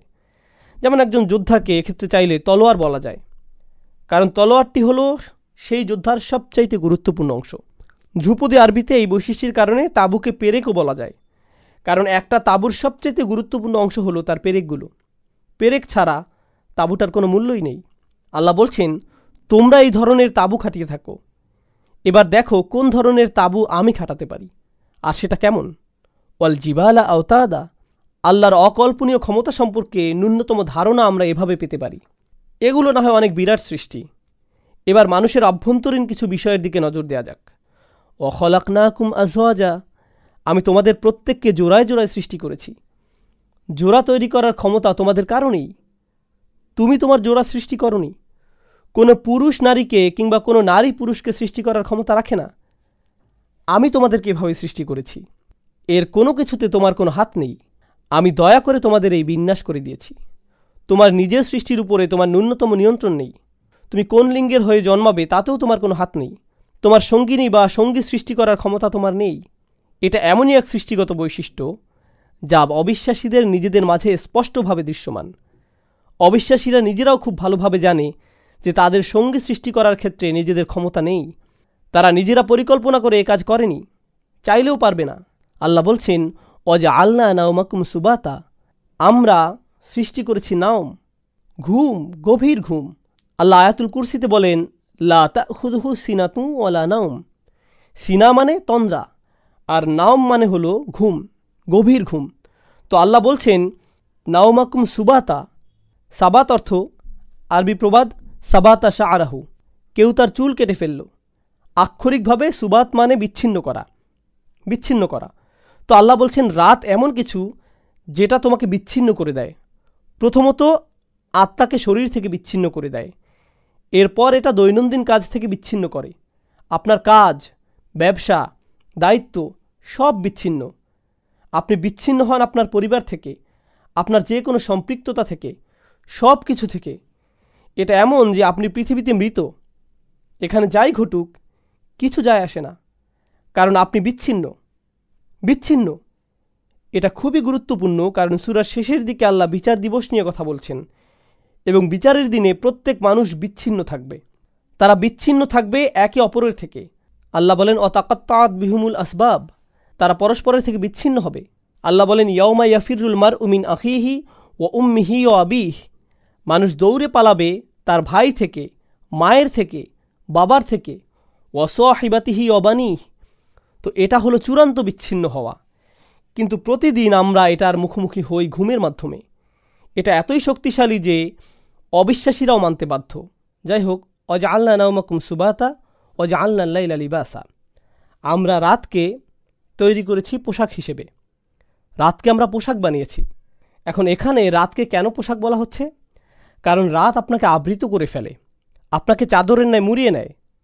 পোশাক হচ্ছে এমন কিছু যেটার আবরণে আপনি নিজেকে ঢেকে রাখেন। আপনারা জানেন মানুষ এই রাত্রিকে ব্যবহার করে লুকিয়ে থাকে। অন্যায় অবিচার এই রাত্রের বেলাতে ঘটে। সকল গোপনীয়তা এই রাতকে কেন্দ্র করে আবর্তিত হয়। অতর্কিত হামলাগুলো রাতেই ঘটে। চুরি ডাকাতি সব রাতেই সংঘটিত হয়। এই সকল কিছুই রাতের সাথে জড়িত, কেননা এটা গোপনীয়তার উৎকৃষ্ট সময়। কিন্তু আরেকটা বিষয় যা এখান থেকে বোঝা যাচ্ছে, এই রাত একটা আবরণ, একটা চাদর যা আপনার উপর চাপানো হচ্ছে, এবং আপনি এটা সরাতে পারছেন না। এই রাত থেকে বেঁচে থাকা আপনার ক্ষমতার বাইরে। আপনি এই ঘরের আলো জ্বালিয়ে দিতে পারেন, আপনি এই ঘরে আলো জ্বালিয়ে দিতে পারেন, কিন্তু তার মানে রাত থেকে মুক্ত হয়ে যাচ্ছেন এমন না। এই রাত সকলকে পরাজিত করে, ঠিক যেমন দিনও সকলকে পরাজিত করে। তো আল্লাহ আজ্জা জাল্লা এই রাতকে আপনার উপর প্রকট করেছেন, অর্থাৎ এটা আল্লাহর অসংখ্য সৃষ্টির মধ্যে আরও একটি সৃষ্টি যা পৃথিবীতে সকল সৃষ্টিকে পরাভূত করে। এই রাত্রি ওয়াজআলনা আল-লাইলা লিবাসা ওয়াজআলনা আন-নাহারা মাআশা, আর আমরা দিনকে করেছি। এখানে মাস শব্দটি জরফে জামান হতে পারে, কিংবা অ্যাডভার্ব হতে পারে, কিংবা সময় বা স্থান বোঝানো কোনো বিশেষ্য। আক্ষরিকভাবে এখানে সময়, অথবা এটা ইনফিনিটিভ হতে পারে, যেটাকে আরবিতে বলে মাসদার। এবং এর দ্বারা আয়াতে কী বোঝায় সেটা আমরা সামনে আলোচনা করব। ওয়াজআলনা আন-নাহারা মাআশা, আর আমরা উজ্জ্বল দিন বা সকালের সময়কে জীবিকার মাধ্যম বা জীবিকার সময় বানিয়েছি। মাস বলতে এই দুটোর দিকে ইঙ্গিত করা হয়েছে। দিনের সময়টাতেই মানুষ তার জীবিকা উপার্জন করে থাকে, আর এটা বিশেষভাবে মরুভূমির ক্ষেত্রে সত্য, কেননা মরুভূমিতে খুবই কম জায়গা আছে যেখানে চাষবাস করা যায়, এবং সেখান থেকেই পুরো অঞ্চলের মানুষদের খাবারের ব্যবস্থা হয়। এই খাবার উৎপাদিত হবে না, যদি না সেটা সূর্যের আলো সঠিকভাবে পায়। অর্থাৎ দিনের সময়টা হচ্ছে মাধ্যম যখন জীবনের সঞ্চার হয়, আর সাথে এটা হচ্ছে এমন সময় যখন ব্যবসা বাণিজ্য করা হয়, সাথে সকল কাজকর্ম করা হয়, দিনের বেলাতেই এগুলো হয়। এমনকি বর্তমানের এই আধুনিক যুগেও স্টক মার্কেট সকালবেলাতেই শুরু হয়, রাতে বন্ধ হয়। সাধারণত আপনি যদি কোনো চাকরিতে ঢোকেন, সেটা সকালে শিফটেই হয়, রাতে না। বেশিরভাগ মানুষ সকালেই কাজ করে। তো এটাই হচ্ছে সময় যখন মানুষদের জীবিকা উপার্জন ঘটে থাকে এবং মাসের ব্যবস্থা হয়ে থাকে, জীবনযাত্রার মাধ্যম। পরিশেষে আল্লাহ বলছেন, ওয়াবানাইনা ফাওকাকুম সাবআন শিদাদা, আর আমরা নির্মাণ করেছি, তৈরি করেছি তোমাদের উপর সাবআন শিদাদা। এখানে ফাওকাকুম আপনারা যদি অন্য আয়াতগুলোতে লক্ষ্য করেন, যেগুলো মাত্র আসলো, সবগুলোতেই কিছু আভাস ছিল সরাসরি না থাকলেও পরোক্ষভাবে মানুষদের উদ্দেশ্য করে। ওয়াজআলনাল লাইলা লিবাসা, আমরা রাতকে বানিয়েছি আবরণ। কাদের জন্য? আমাদের জন্য। দিনকে বানিয়েছি জীবিকা উপার্জনের জন্য। কাদের জন্য? আমাদের জন্য। তো এগুলোতে সর্বদাই আমাদের দিকে ইঙ্গিত করা হয়েছে, সাথে আমাদের দুর্বলতা, হীনতা স্পষ্ট করা হয়েছে আল্লাহর সৃষ্টিসমূহের সামনে, এবং আল্লাহর অন্য সকল সৃষ্টির নিকট আমরা কতটা নির্ভরশীল সেটা। তো আবারও আল্লাহ এখানে বলছেন না অবানাইনা সাবান শিদাদা, আমরা 7টি প্রগাঢ় আসমান নির্মাণ করেছি, 7টি ক্ষমতাবান ত্রুটিহীন ঊর্ধ্বালোক তৈরি করেছি, না। কিন্তু তিনি এখানে যুক্ত করেছেন ফাওকাকুম, আমরা তোমাদের উপর নির্মাণ করেছি। আর এই নির্মাণ কৌশল, নির্মাণের আইডিয়া যদি মানুষের ক্ষমতার সাথে তুলনা করা হয়, আমরা মানুষরাও নির্মাণ করি, তো তুলনা করে দেখুন, মানুষরা সর্বোচ্চ যা নির্মাণ করতে পারে আর আল্লাহ যা করছেন, সাবআন শিদাদা। সুবহানাল্লাহ। লক্ষ্য করুন, প্রতিনিয়ত আমাদেরকে আমাদের অবস্থান স্মরণ করানো হচ্ছে। এই আলোচনা যুক্তিগুলোর পিছনে মূল লক্ষ্য মানুষকে তার অবস্থান স্মরণ করানো। তোমাদের যোগ্যতা নেই যে তোমরা পরকালের ব্যাপারে এমন মন্তব্য করো। তোমাদের ক্ষমতা সম্পর্কে তোমাদের ধারণা থাকা উচিত। তোমরা কতটুকু দুর্বল, কতটা তুচ্ছ সেটা তোমাদের বোঝা উচিত। অবানাইনা ফাওকাকুম সাবআন শিদাদা, আর যথারীতি এর উপর ওয়াজআলনা সিরাজা ওয়াহাজা, এবং তারপর আমরা স্থাপিত করেছি সিরাজ। সিরাজ আরবিতে রূপকার্থে ব্যবহৃত হয়। এর দ্বারা সকল কিছু যা আলোর নিঃসরণ ঘটায় তা বোঝায়, অথবা যা জ্বলে, কিন্তু কোরআনে সর্বদাই এর দ্বারা সূর্যকে বোঝানো হয়েছে। এর পরের শব্দটাতে আমরা ইসমে মুবালাগার প্রয়োগ দেখতে পাই, অহাজা। অহাজ শব্দটি এসেছে অহাজা ইয়াহাজু ওয়াহাজুন থেকে, যেটার ভিত্তিগত অর্থ দ্বারা এমন কিছু যেটা অসাধারণ কিংবা উদ্দীপ্ত। এর সাথে যুক্ত হলো অহাজ, যেটা আরবিতে সেই রূপ যেটা কিনা শব্দের অতিশায়ন ঘটায়, অর্থাৎ অস্বাভাবিকভাবে উদ্দীপ্তময় অসাধারণ প্রদীপ আমরা তোমাদের জন্য স্থাপন করেছি। তো দুনিয়াতে তোমরা যত প্রকার বাতি জ্বালাতে পারো, যত প্রকারের ঝাড়বাতি তৈরি করতে পারো, সেগুলোর তুলনায় আল্লাহ তাআলার এই সৃষ্টি কেমন? আবারও এর দ্বারা জানান দেয়া হচ্ছে মানুষের ক্ষমতাহীন অবস্থা। একই সময়ে আল্লাহ সুবহানাহু ওয়া তাআলার সৃষ্টিশীল ক্ষমতার রূপ। ওয়া আনজালনা মিনাল মুসিরাতি মাআন সাজ্জাজা, একটি চমৎকার আয়াত যা আল্লাহর সৃষ্টিশীল নৈপুণ্যের প্রকাশ ঘটাচ্ছে। তিনি বলছেন, আমরা পাঠিয়েছি মিনাল মুসিরাত।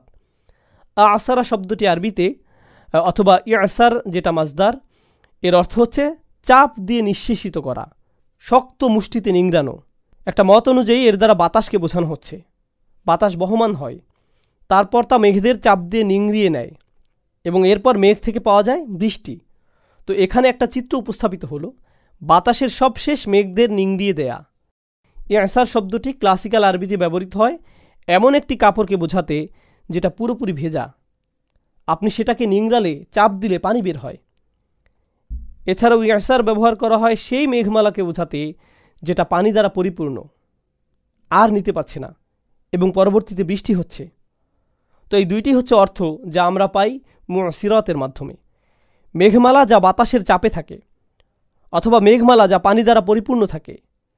মা আন সাজ্জাজা, পানি যা কিনা সাজ্জাজা।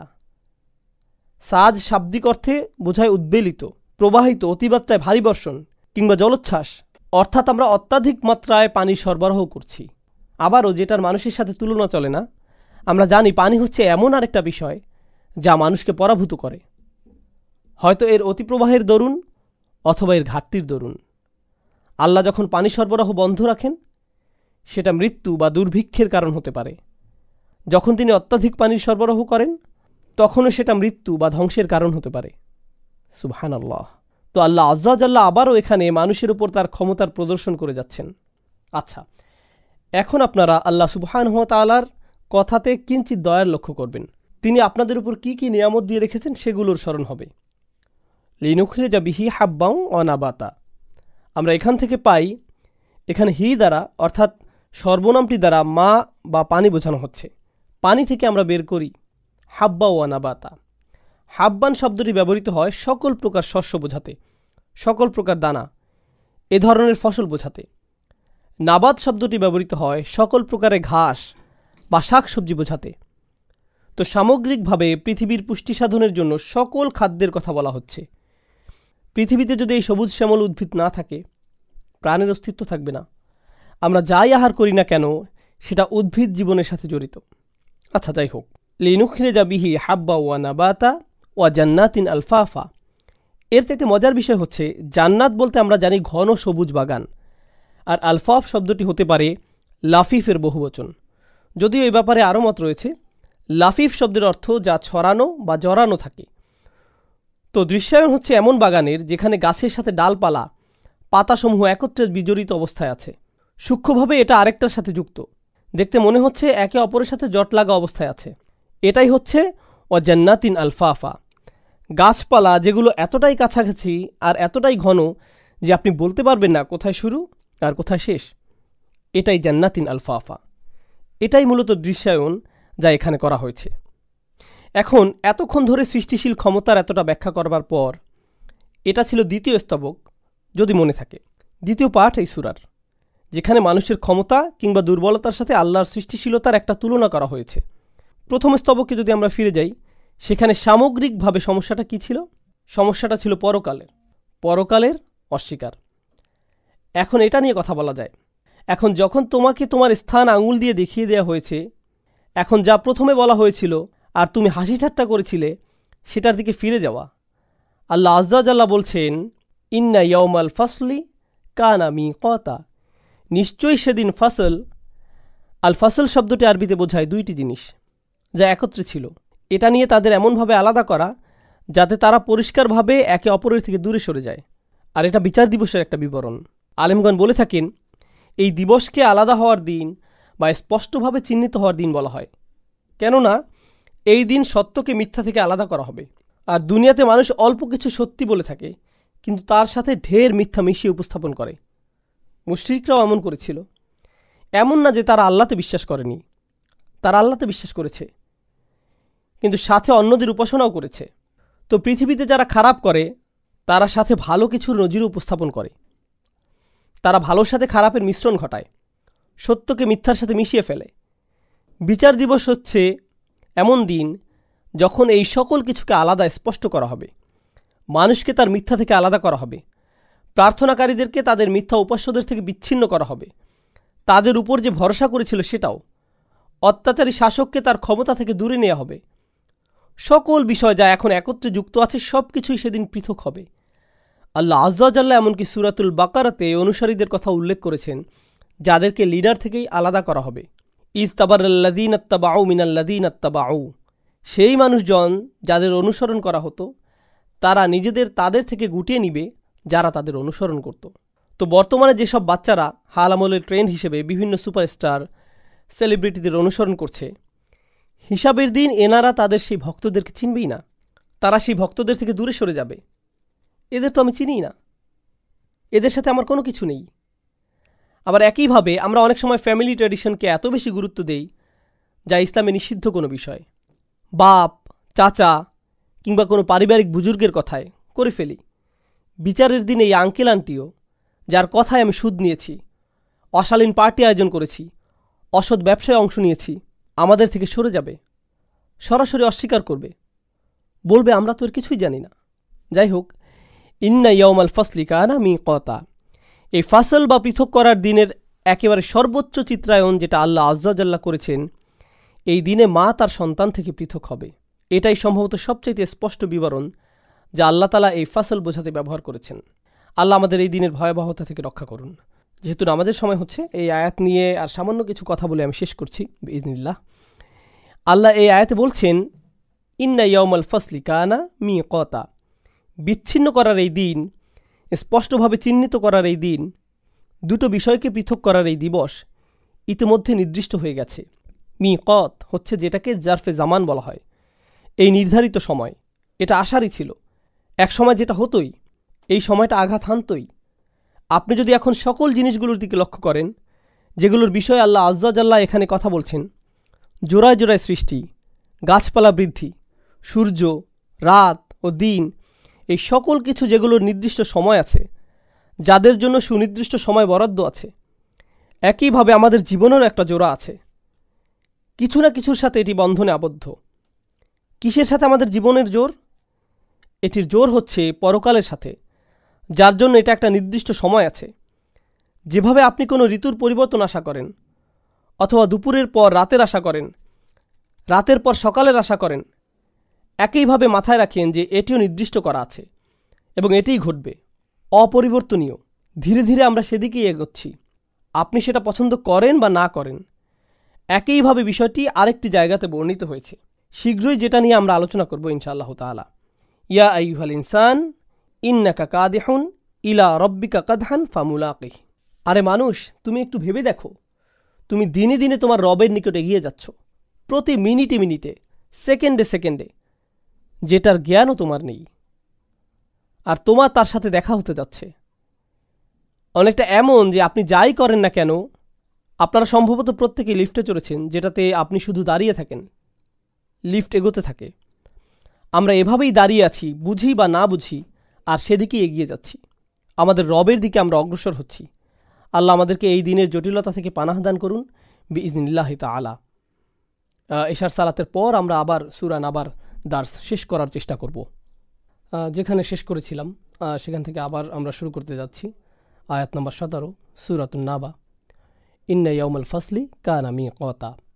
আমরা আলোচনা করছিলাম, কোনো সন্দেহ নেই বিচ্ছিন্নকারী সেই দিন নির্ধারিত হয়েছে, আর সেটার সময়ও নির্দিষ্ট। মিকাত, মিকাত শব্দটি আরবিতে জারফে জামান। এর দ্বারা কোনো কিছুর জন্য নির্ধারিত এমন সময় বোঝায় যেটা নড়চড় হবে না। আল্লাহ বলেন, ইয়াউমা ইউনফাখু ফিস-সূরি ফাতাতুনা আফওয়াজা। এখন সেই দিবসের পরিচয় পর্ব সম্পন্ন হয়েছে। বাকি আয়াতসমূহে বিচার দিবসের কার্যক্রম বর্ণনা করা হবে। আল্লাহ আজ্জাজাল্লাহ এখানে আলোচনা শুরু করেছেন ইয়াউমা ইউনফাখু ফিস-সূর, সেই দিন যখন বিস্ফোরণ ঘটানো হবে। নাফাখা ইয়ানফাখু নাফখান, ফিস-সূর ফুৎকার দেওয়া হবে, সূরে অর্থাৎ ডঙ্কায়। তবে আরবিতে আক্ষরিকভাবে সূর বলতে বোঝায় শিং, মানে বন্যপ্রাণীদের শিং বা সেই শিং যেটাতে ফু দেয়া হয়। ফাতাতুনা আফওয়াজা, তাতুন শব্দটি এখানে হাদির ফর্মে, অর্থাৎ মধ্যম পুরুষ। ফলস্বরূপ তোমরা সবাই সামনে আসবে, দলে দলে, বৃহৎ পরিমাণে। আল্লাহ আজ্জাজাল্লাহ কুফফারদের ব্যাপারে কথা বলার পরিবর্তে এখন সরাসরি কুফফারদের সাথেই কথা বলছেন। সূরা শুরু হয় আম্মা ইয়াতাসা আলুন বলার মাধ্যমে। সেখানে তাসা আলুন বলা হয়নি, তারা একে অপরকে জিজ্ঞাসা করছে, অর্থাৎ উত্তম পুরুষ হিসেবে। কিন্তু এখন আল্লাহ তাদেরকেই বলছেন সরাসরি। অন্যভাবে বললে, শুরুতে আল্লাহ তাদের প্রতি ক্ষোভ প্রকাশ করেছিলেন, তাদের সাথে সরাসরি কথা না বলেই তিনি তাদের ব্যাপারে শুধু আলোচনা করেছিলেন। আরবিতে এটাকে বলা হয় তাবঈদ, ব্যক্তি থেকে নিজেকে দূরে সরানো, যার সাথে আপনি খুশি নন। তবে আরবিতে আরও একটি উপায় আছে কারো প্রতি নিজের ক্ষোভ জাহির করার জন্য, যেখানে প্রথমে ব্যক্তির সাথে সরাসরি কথা বলা হয় না, তবে পরবর্তীতে হঠাৎ তার দিকে ফেরা হয় আর তাকে হঠাৎ সারপ্রাইজ করে দেওয়া হয়। এরকম ক্লাসরুমে প্রায় হতে দেখা যায়। কেউ যদি কোনো বিষয়ে ফেল করে, টিচার ক্লাসরুমে ঢুকে পরোক্ষভাবে বলে, কিছু ছেলেপেলে একেবারেই পড়াশোনা করে না। এখন সব ছাত্ররাই কিছুটা নার্ভাস, কিন্তু কেউই জানে না যে এটা কার বিষয় বলা হচ্ছে। তারপর শিক্ষক মশাই তার কথার ভিতরেই হঠাৎ আবদুল্লার দিকে ফিরে বলেন, এই আবদুল্লাহ তুমি। এতে কি হবে মনে করেন? আবদুল্লাহ হঠাৎ আকাশ থেকে পড়ল। কাউকে সাবধান করার জন্য আল্লাহ তাআলা কোরআনে প্রায় এই স্টাইলের অবতারণা করেন। যেমন ধরুন, আল্লাহ তাআলা কোরআনে বলেন, ওয়াকালু ইত্তাখাযাল্লাহু ওয়ালাদা, তারা বলে আল্লাহ পুত্র সন্তানের পিতা হয়েছেন। লাকাদ জিতুম শাইআন ইদ্দা, তোমরা তো এক ভয়ঙ্কর কথার অবতারণা করেছ, জঘন্য বিষয় নিয়ে এসেছ। সরাসরি তাৎক্ষণিকভাবে আল্লাহ তারা থেকে তোমরাতে চলে গেছেন, কিন্তু তোমরা এটা করেছ। অর্থাৎ পরিবর্তন হলো গায়েব বা উত্তম পুরুষ থেকে হাদির মধ্যম পুরুষে। এই একই জিনিসটি ঘটল এই সূরাতেও। ফাতাতুন আফওয়াজা। আরবিতে আতা ইয়াতি শব্দটার একটা সুবিধা হচ্ছে এই শব্দটার দ্বারা শুধু আবির্ভাব বা উপস্থিত হওয়া বোঝায় না। যেমন যা আ ইয়াজি উ শব্দটার দ্বারা আবির্ভূত হওয়া বোঝায়, কিন্তু আতা ইয়াতি দ্বারা কারো আবির্ভাব বোঝায়, সাথে আত্মসমর্পণও বোঝায়। আসমান ও জমিন আল্লাহর দিকে ফিরল এবং তারা বলল, আমরা আসলাম মাথা নত করে, মানে আমরা আত্মসমর্পণ করলাম পুরোপুরি। তাই ফাতাতুন আফওয়াজা অর্থাৎ তোমরা দলে দলে আত্মসমর্পণ করবে। তোমরা দলে দলে শুধু আসবে এমন না, তোমরা দলে দলে বশ্যতা স্বীকার করে নিবে। এখানে মূলত তুলনা চলছে কিভাবে এখন তারা বিদ্রোহ করছে আর কিভাবে তারা তখন দলে দলে আত্মসমর্পণ করবে আল্লাহর নিকট। অফুতিহাতিস সামা উ ফাকানাত আবওয়াবা। এখন আপনারা হয়তো লক্ষ্য করছেন আল্লাহ আজ্জা ওয়া জাল্লা এই সূরাতে যখন তার ক্ষমতা প্রদর্শন করছিলেন তিনি বলেন অবানাইনা ফাওকাকুম সাবআন শিদাদা। আলেমদের মধ্যে ইজমা আছে যে এখানে আসমানসমূহের কথাই বলা হচ্ছে, কেননা সাবআ শব্দটা আছে। আল্লাহ আমাদের উপর নির্মাণ করেছেন 7টা ঘন মজবুত স্থাপনা, 7টা আকাশ। এখন এই 7 আকাশের সম্পর্কে আল্লাহ বলছেন যে আল্লাহর এগুলো ধ্বংস করবার ক্ষমতা আছে। আল্লাহ নিজেই এই 7 আকাশের ক্ষমতার দৃশ্যায়ন করছেন, আর তিনি নিজেই এখন আকাশসমূহের ব্যাপারে একত্রে বলছেন। অফুতিহাতিস সামা উ ফাকানাত আবওয়াবা। আর সামা আকাশকে তখন খোলা হবে, আকাশকে চিরে প্রকাশিত করা হবে বাস্তবেই। ফাকানাত আবওয়াবা, মনে হবে যেন এগুলো দরজা। এটা হচ্ছে কুরআনিক বালাগার একটা উদাহরণ। আকাশসমূহ দরজার ন্যায় হবে, এর দ্বারা কি বোঝায়? পূর্বে যে ফিল বা ক্রিয়া আমরা সামওয়াতের সাথে ব্যবহার করেছি বা নাই না, সেখান থেকে বিষয়টি স্পষ্ট করা যায়। আল বিনা শব্দের অর্থ নির্মাণ করা। নির্মাণ বা স্থাপনার ক্ষেত্রে একটা বিল্ডিং এর সবচাইতে দুর্বল অংশ কোনটি হয়? অবশ্যই সেটি দরজা। দরজাই সেই অংশ যেটা প্রচুর খোলা ও বন্ধ করা যায়।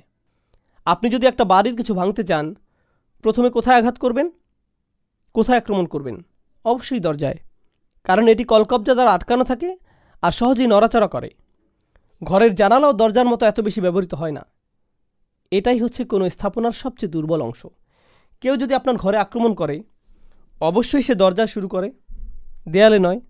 তো আল্লাহ আজ্জা ওয়া জাল্লা এই অতুলনীয় অসাধারণ স্থাপনার ব্যাপারে বলছেন এটা পুরোপুরি একসাথে একটি দুর্বল স্থাপনার ন্যায় হবে, দরজার ন্যায়। ফাকানাত আবওয়াবা, এটাকে মনে হবে এমন দরজার মতো যেটা খোলা ও বন্ধ করা যায়। তোমরা জায়গায় জায়গায় ফাটল দেখতে পাবে, যেখানে আকাশের বর্তমান অবস্থা আমরা জানি। হাল তারা মিন ফুতুর, তোমরা কি কোথাও কোনো ফাটল দেখতে পাও? আল্লাহ আমাদের চ্যালেঞ্জ করছেন দেখানোর জন্য। সুম্মার জিআল বাসরা কাররাতাইনি ইয়ানকালিব ইলাইকাল বাসারু খাসিয়াও ওয়া হুয়া হাসির। তুমি খুঁজতে থাকো, তোমার চোখগুলো ক্লান্ত হয়ে যাবে কিন্তু ত্রুটি খুঁজে পাবে না। আর পরকালে বিচার দিবসের দিন আল্লাহ বলছেন অফুতিহাতিস সামাউ ফাকানাত আবওয়াবা, তখন আকাশের অবস্থা হবে এরকম যে অবস্থার সৃষ্টি করে তিনি অবিশ্বাসীদের মুগ্ধ করতে চেয়েছিলেন।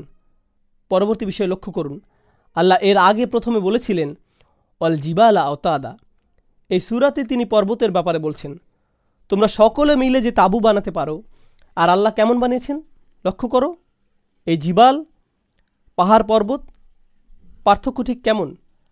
এখন তিনি একই পাহাড়ের কথা বলছেন।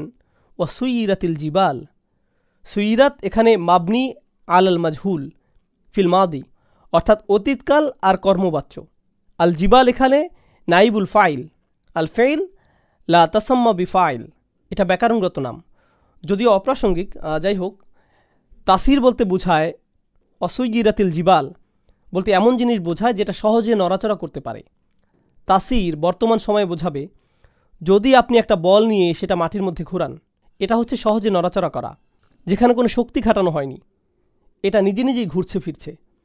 আপনি যখন মনের খুশিতে হেলে দুলে ঘুরছেন তখন আপনি তাসির করছেন, কোনো পরিশ্রম সেখানে নেই।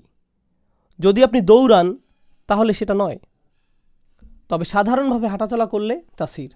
আল্লাহ এখানে বলছেন পাহাড় পর্বত সেদিন খুব সহজে হাঁটাচলা করবে, তাদের গড়াগড়ি করার ন্যায় অবস্থা হবে, খাপছাড়াভাবে, সহজে হামাগুড়ি দিয়ে খাপছাড়াভাবে চলাচল। এটি সবচাইতে কম যার সাথে মিলে সেটি হচ্ছে পাহাড় পর্বত। কিন্তু আল্লাহ বলছেন অসুইরাতিল জিবাল, আর সাথে যোগ করছেন ফাকানাত সারাবা, অর্থাৎ বিভিন্ন পরিণতি। প্রথম অবস্থা হচ্ছে, আগে জেনে নিন, সারাবান বলতে বোঝায় মরিচিকা। শাব্দিক অর্থে এটি মরিচিকা বোঝায়। তারা মরিচিকায় রূপান্তরিত হবে বলতে বোঝানো হচ্ছে জানেন নিশ্চয়ই মরীচিকা কিভাবে বাতাসে ভাসে? ব্যাপারটা অনেকটা এমন হবে যে মনে হবে পাহাড়গুলো বাতাসে ভাসছে। আর একইভাবে মরীচিকার যেমন কোনো বাস্তবতা নেই, শেষে বোঝা যায় যে কিছুই ছিল না, পাহাড় পর্বতগুলোও এরকম কিছুই থাকবে না। এখান থেকে মানুষেরা কি দর্শন করবে তাও বোঝা যাবে। মানুষরা যখন দেখবে পাহাড়গুলো নড়চড় করছে, তারা এটা বিশ্বাস করতে চাইবে না। তারা কি চিন্তা করবে? তাদের নিকট মনে হবে এটা তো মরীচিকা, এটা তো হতেই পারে না। ফাকানাত সারাবা। এখন আল্লাহ আজ্জা ওয়া জাল্লা তার মূল কথার দিকে আসছেন। শুরুতে 2টি সাবধানবাণী ছিল, কাল্লা সাই আলামুন, সুম্মা কাল্লা সাই আলামুন। 2টি ওয়ার্নিং। প্রথমটি ছিল বিচার দিবসের জন্য, ইয়াউমা ইউনফাখু ফিস-সূরি ফাতআতুনা আফওয়াজা ওয়া ফুতিহাতিস সামাউ ফাকানাত আবওয়াবা ওয়া সুয়িরাতিল জিবাল ফাকানাত সারাবা। এগুলো সবই ছিল প্রথম সতর্কবাণীটার পরিপ্রেক্ষিতে।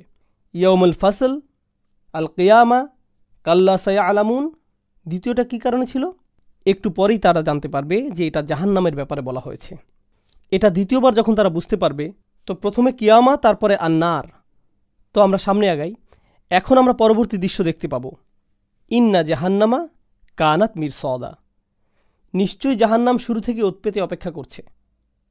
মিরসাদ শব্দটা, এর সাথে আরেকটা শব্দ আছে মারসাদ, যেটা আসছে রসাদা আরবি শব্দ থেকে। রসাদা ইয়ারসুদু আসছে নাসারা ইয়ানসুরু থেকে। অকাদুলাহুম কুল্লা মারসাদিন, মানে এমন কোনো জায়গা যেখানে আপনি লুকিয়ে থাকেন কাউকে আক্রমণ করার জন্য, এটাই মারসাদ। মিরসাদ যেটা একটি ভিন্ন শব্দ, এর দ্বারা বোঝায় এমন জায়গা যেটা ওত পেতে থাকার জন্য উৎকৃষ্ট স্থান। অর্থাৎ জায়গাটি ডিজাইন করা হয়েছে শুধুমাত্র শত্রুকে সর্বোৎকৃষ্ট উপায়ে আক্রমণ করার জন্য। আল্লাহ জাহান্নামের ব্যাপারে বলছেন যে এটা ওত পেতে আছে আর অপেক্ষায় আছে শুধুমাত্র আক্রমণের জন্য। এভাবেই বর্ণনা এসেছে, কানাত মিরসাদা। মুফাসসিরদের মধ্যে কয়েকজন, যেমন হাসান আল বাসরি রাহিমাহুল্লাহ, তিনি বলছেন ওয়া ইমিনকুম ইল্লা ওয়ারিদুহা।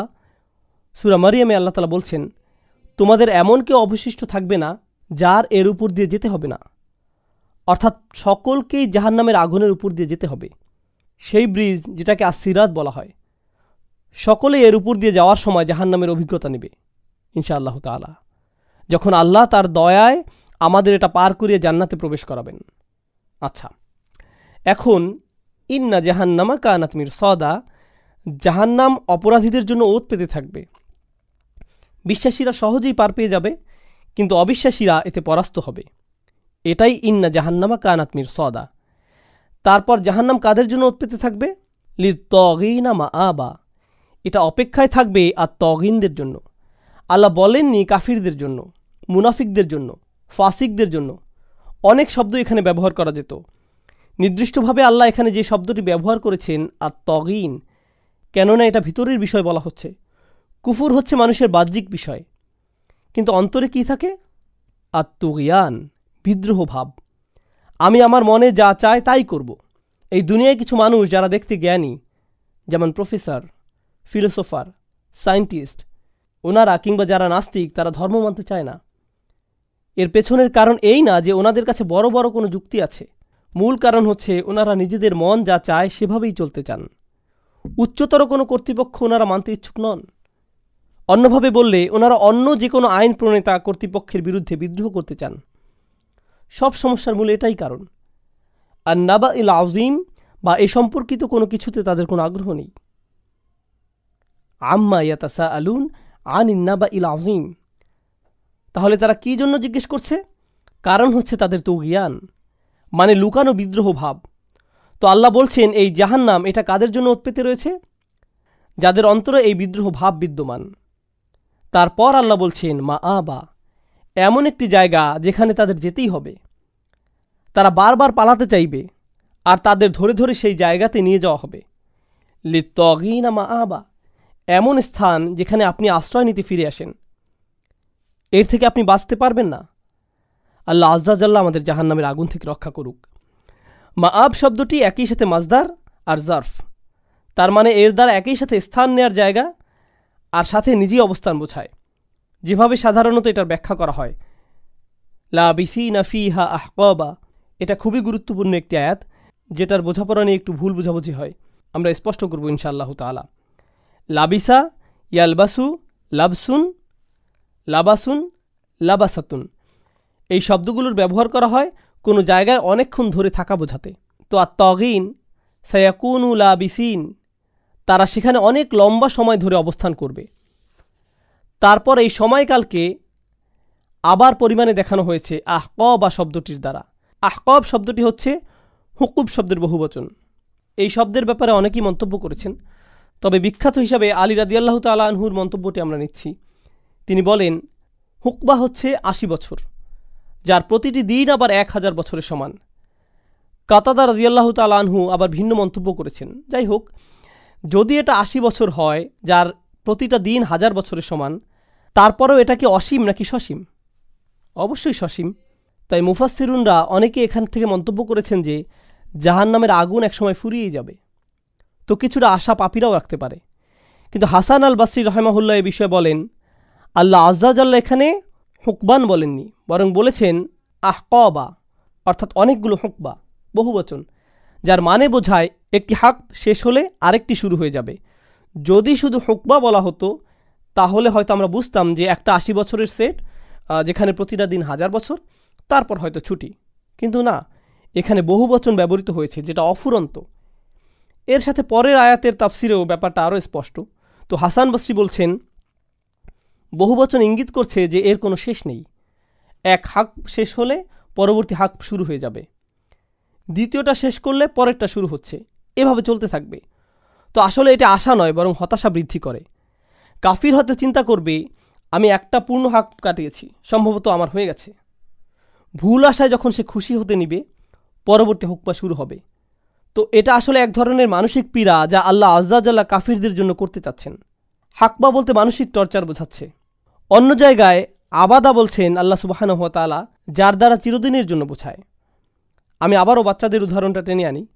কোনো বাচ্চাকে যখন তার শিক্ষক 10 মিনিটের জন্য শাস্তি দেয়, যদি শিক্ষক জানে যে এটা আসলে 10 মিনিট নয়, 20 মিনিট, 10 মিনিট যখন শেষ হওয়ার মুহূর্তে আসে আর টিচার বলে আরও 10 মিনিট করতে হবে, পরবর্তী 10 মিনিট তার কাছে আর 10 মিনিট থাকে না, সেটা ঘন্টা থেকেও অনেক বেশি মনে হয় তার কাছে। মনে হয় এই 10 মিনিট আর এই জীবনে শেষ হবে না। এটাই হচ্ছে অপরাধীর জন্য একটা মানসিক অত্যাচার। তাকে আশা দেওয়া হয়েছে যে হাক শেষ হতে যাচ্ছে, এমন সময় আরেকটা শুরু হয়ে গেল। কিভাবে আমরা এ ব্যাপারে নিশ্চিত হতে পারি?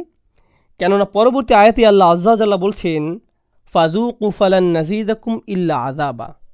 এটাই হচ্ছে প্রমাণ, এই আয়াত। আল্লাহ বলছেন, দেখো এখন তোমাদের জন্য শাস্তি ছাড়া আর অন্য কিছু আমরা বৃদ্ধি করব না। এই আয়াতটা আসলে কাফিরদের জন্য সবচেয়ে ভয়ঙ্কর আয়াত পুরো কোরআনে। যখন এটাতে যাব তখন আরও আলোচনা হবে ইনশাআল্লাহ। এখন আমরা যাচ্ছি সেই 2 ধরনের শাস্তির দিকে, যেগুলো আল্লাহ এই সূরাতে প্রগাঢ়ভাবে বলেছেন। লা ইয়াযুকুনা ফিহা বারদাও ওয়ালা শারাবা। তারা এখানে আস্বাদন করবে না কোনো ধরনের শীতলতা বা কোনো ধরনের পানীয়। আপনারা হয়তো জানেন, আল্লাহ তাআলা যখন কোরআনে জাহান্নামের একেবারে সর্বনিম্ন পর্যায়ের কথা বলেন, ওয়ালা ইম্মাসাতহুম নাফাতুন মিন আযাবি রাব্বিক, যদি তারা আল্লাহর আযাবের একেবারে সামান্য ছোঁয়াও পায়, যে শব্দটি এখানে ব্যবহৃত হয়েছে নাফহা, আরবিতে এই ধরনের শব্দ আছে, নাফহা যেটা নুন দ্বারা শুরু, লাফহা যেটা লাম দ্বারা শুরু, 2টা শব্দ। লাফহা বলতে বোঝায় উষ্ণ বাতাস, কিন্তু নাফহা যেটা নুনের সাথে, সেটার দ্বারা বোঝায় ঠান্ডা বাতাস। তো আল্লাহ বলছেন, যদি জাহান্নামের একেবারে ঠান্ডা বাতাসও তাদের স্পর্শ করে, সেটাও এত গরম হবে যে লা ইয়াকুলুন্না ইয়া ওয়াইলানা ইন্না কুন্না যালিমিন, তারা জোরে জোরে চিৎকার করতে থাকবে, বারবার আমাদের উপর ধ্বংসপতিত হয়েছে, আমরা আসলেই অন্যায়কারী ছিলাম, আমরা আসলেই ছিলাম অবিরত অন্যায়কারী। তো এখানে আল্লাহ বলছেন যে তারা শীতল ধরনের কোনো কিছুর স্বাদ পাবে না, পানযোগ্য কিছুও পাবে না। মজার বিষয় হলো, লক্ষ্য করুন যে শ্রোতারা ছিল মরুভূমির মানুষ। মরুভূমিতে আপনি কোন 2টি জিনিস বেশি কামনা করেন? আপনি চান কিছুটা হলেও শীতলতা, আর সাথে চান পানীয়। মরুভূমি জীবনের এগুলোই মজা। আর আপনারা জানেন সেই আরবি শব্দ সমষ্টি কুররাতা আয়ুনু, তার চক্ষু শীতল হলো। এটা ব্যবহৃত হয় যখন আপনি মরুভূমি দিয়ে যাচ্ছেন আর এতটাই উষ্ণ আবহাওয়া যে আপনার চোখ গরমে জ্বলছে। পরে যখন উষ্ণতা কমে বা বালুঝড় থেমে যায়, তখন আপনি বলেন যে আমার চক্ষু শীতল হলো। এই শব্দযুগলটি আল্লাহ কোরআনে ব্যবহার করেছেন যখন তিনি আমাদের জীবনসঙ্গী আর সন্তানদের বোঝাতে চেয়েছেন, রব্বানা হাবলানা মিন আজওয়াজিনা ওয়া যুররিয়াতিনা কুররাতা আয়ুন, আমাদের চোখের প্রশান্তি। তো শীতলতা আরবি কালচারে বড়ই প্রশান্তির বিষয়। আর আল্লাহ সেই প্রশান্তিটি ছিনিয়ে নিচ্ছেন আর তাদের পানীয় থেকেও বঞ্চিত করছেন। তারপর তিনি আরও দুইটি বিষয় যুক্ত করেছেন, ইল্লা হামিমান ওয়া গসাক। এই দুটি হচ্ছে বারদাও ওয়ালা শারাবা এর পরিবর্তে, শীতলতার পরিবর্তে তাদের উপর উষ্ণ উত্তপ্ত পানি ঢালা হবে। তো এটা হচ্ছে আগের দুটোর জায়গায় ঠান্ডা কিছু পাওয়ার পরিবর্তে তাদের আগুনে জ্বালানো হচ্ছে। আর পানীয়র পরিবর্তে তারা পাচ্ছে গসাক। গসাক হচ্ছে পুজ অথবা পচা রক্ত। জাহান্নামে তাদের অন্যান্য সঙ্গীদের থেকে শাস্তির মাধ্যমে যে পচে গলে যে পুজ বা পচা রক্ত নিঃসরণ হচ্ছে, সেটাই এখন তাদের একমাত্র পানীয় যা তারা পাবে। আল্লাহ আমাদের জাহান্নামের আগুন থেকে রক্ষা করুন। সব শেষে আল্লাহ সুবহানাহু ওয়া তাআলা যখন এভাবে ব্যাখ্যা করছেন, অবিশ্বাসীরা বলতে পারে এগুলো তো জঘন্য অত্যাচার, খুবই মারাত্মক। আমরা কি এতটাই খারাপ যে এগুলো আমাদের সাথে হবে? তো এরপর আল্লাহ কি বলছেন দেখুন, জাযাআন ওয়িফাকা। জাযা শব্দের অর্থ পরিশোধ করা। জাযা শব্দের অর্থ পরিশোধ করা, যেটার ভিতর এই অর্থ অনেকটা নিহিত যে তুমি যা করো তাই পাবে, পরিপূর্ণ। কিন্তু তারপর আল্লাহ ওয়িফাক শব্দটি যুক্ত করছেন। ওয়িফাক হচ্ছে ওয়াফাকা শব্দের মাসদার। এখানে মাসদার রূপটি ব্যবহৃত হচ্ছে ইসমে ফাইলের জায়গায়।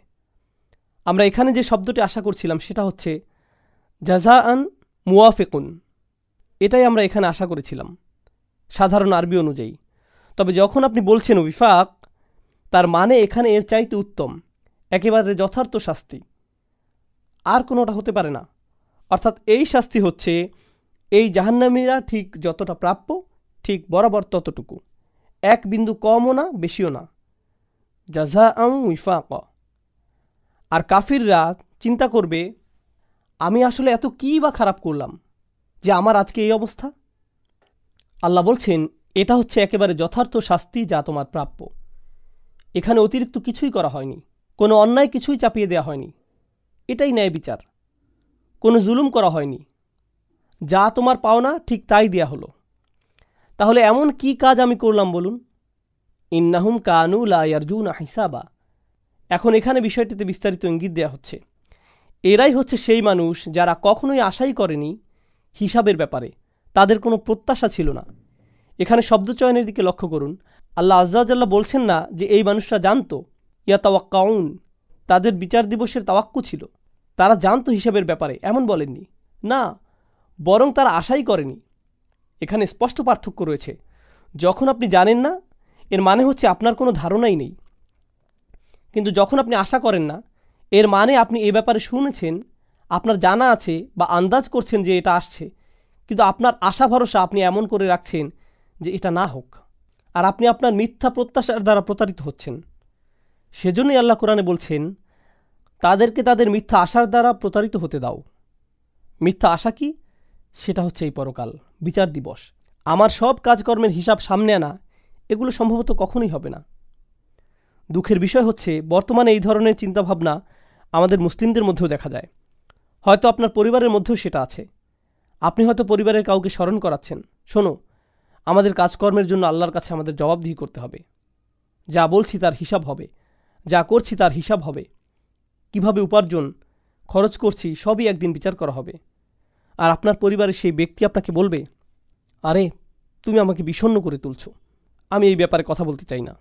তো এখানে তাদের আশাকে নাড়িয়ে দেওয়া হচ্ছে, কিন্তু তারা চায় এই মিথ্যা আশাতেই পড়ে থাকতে।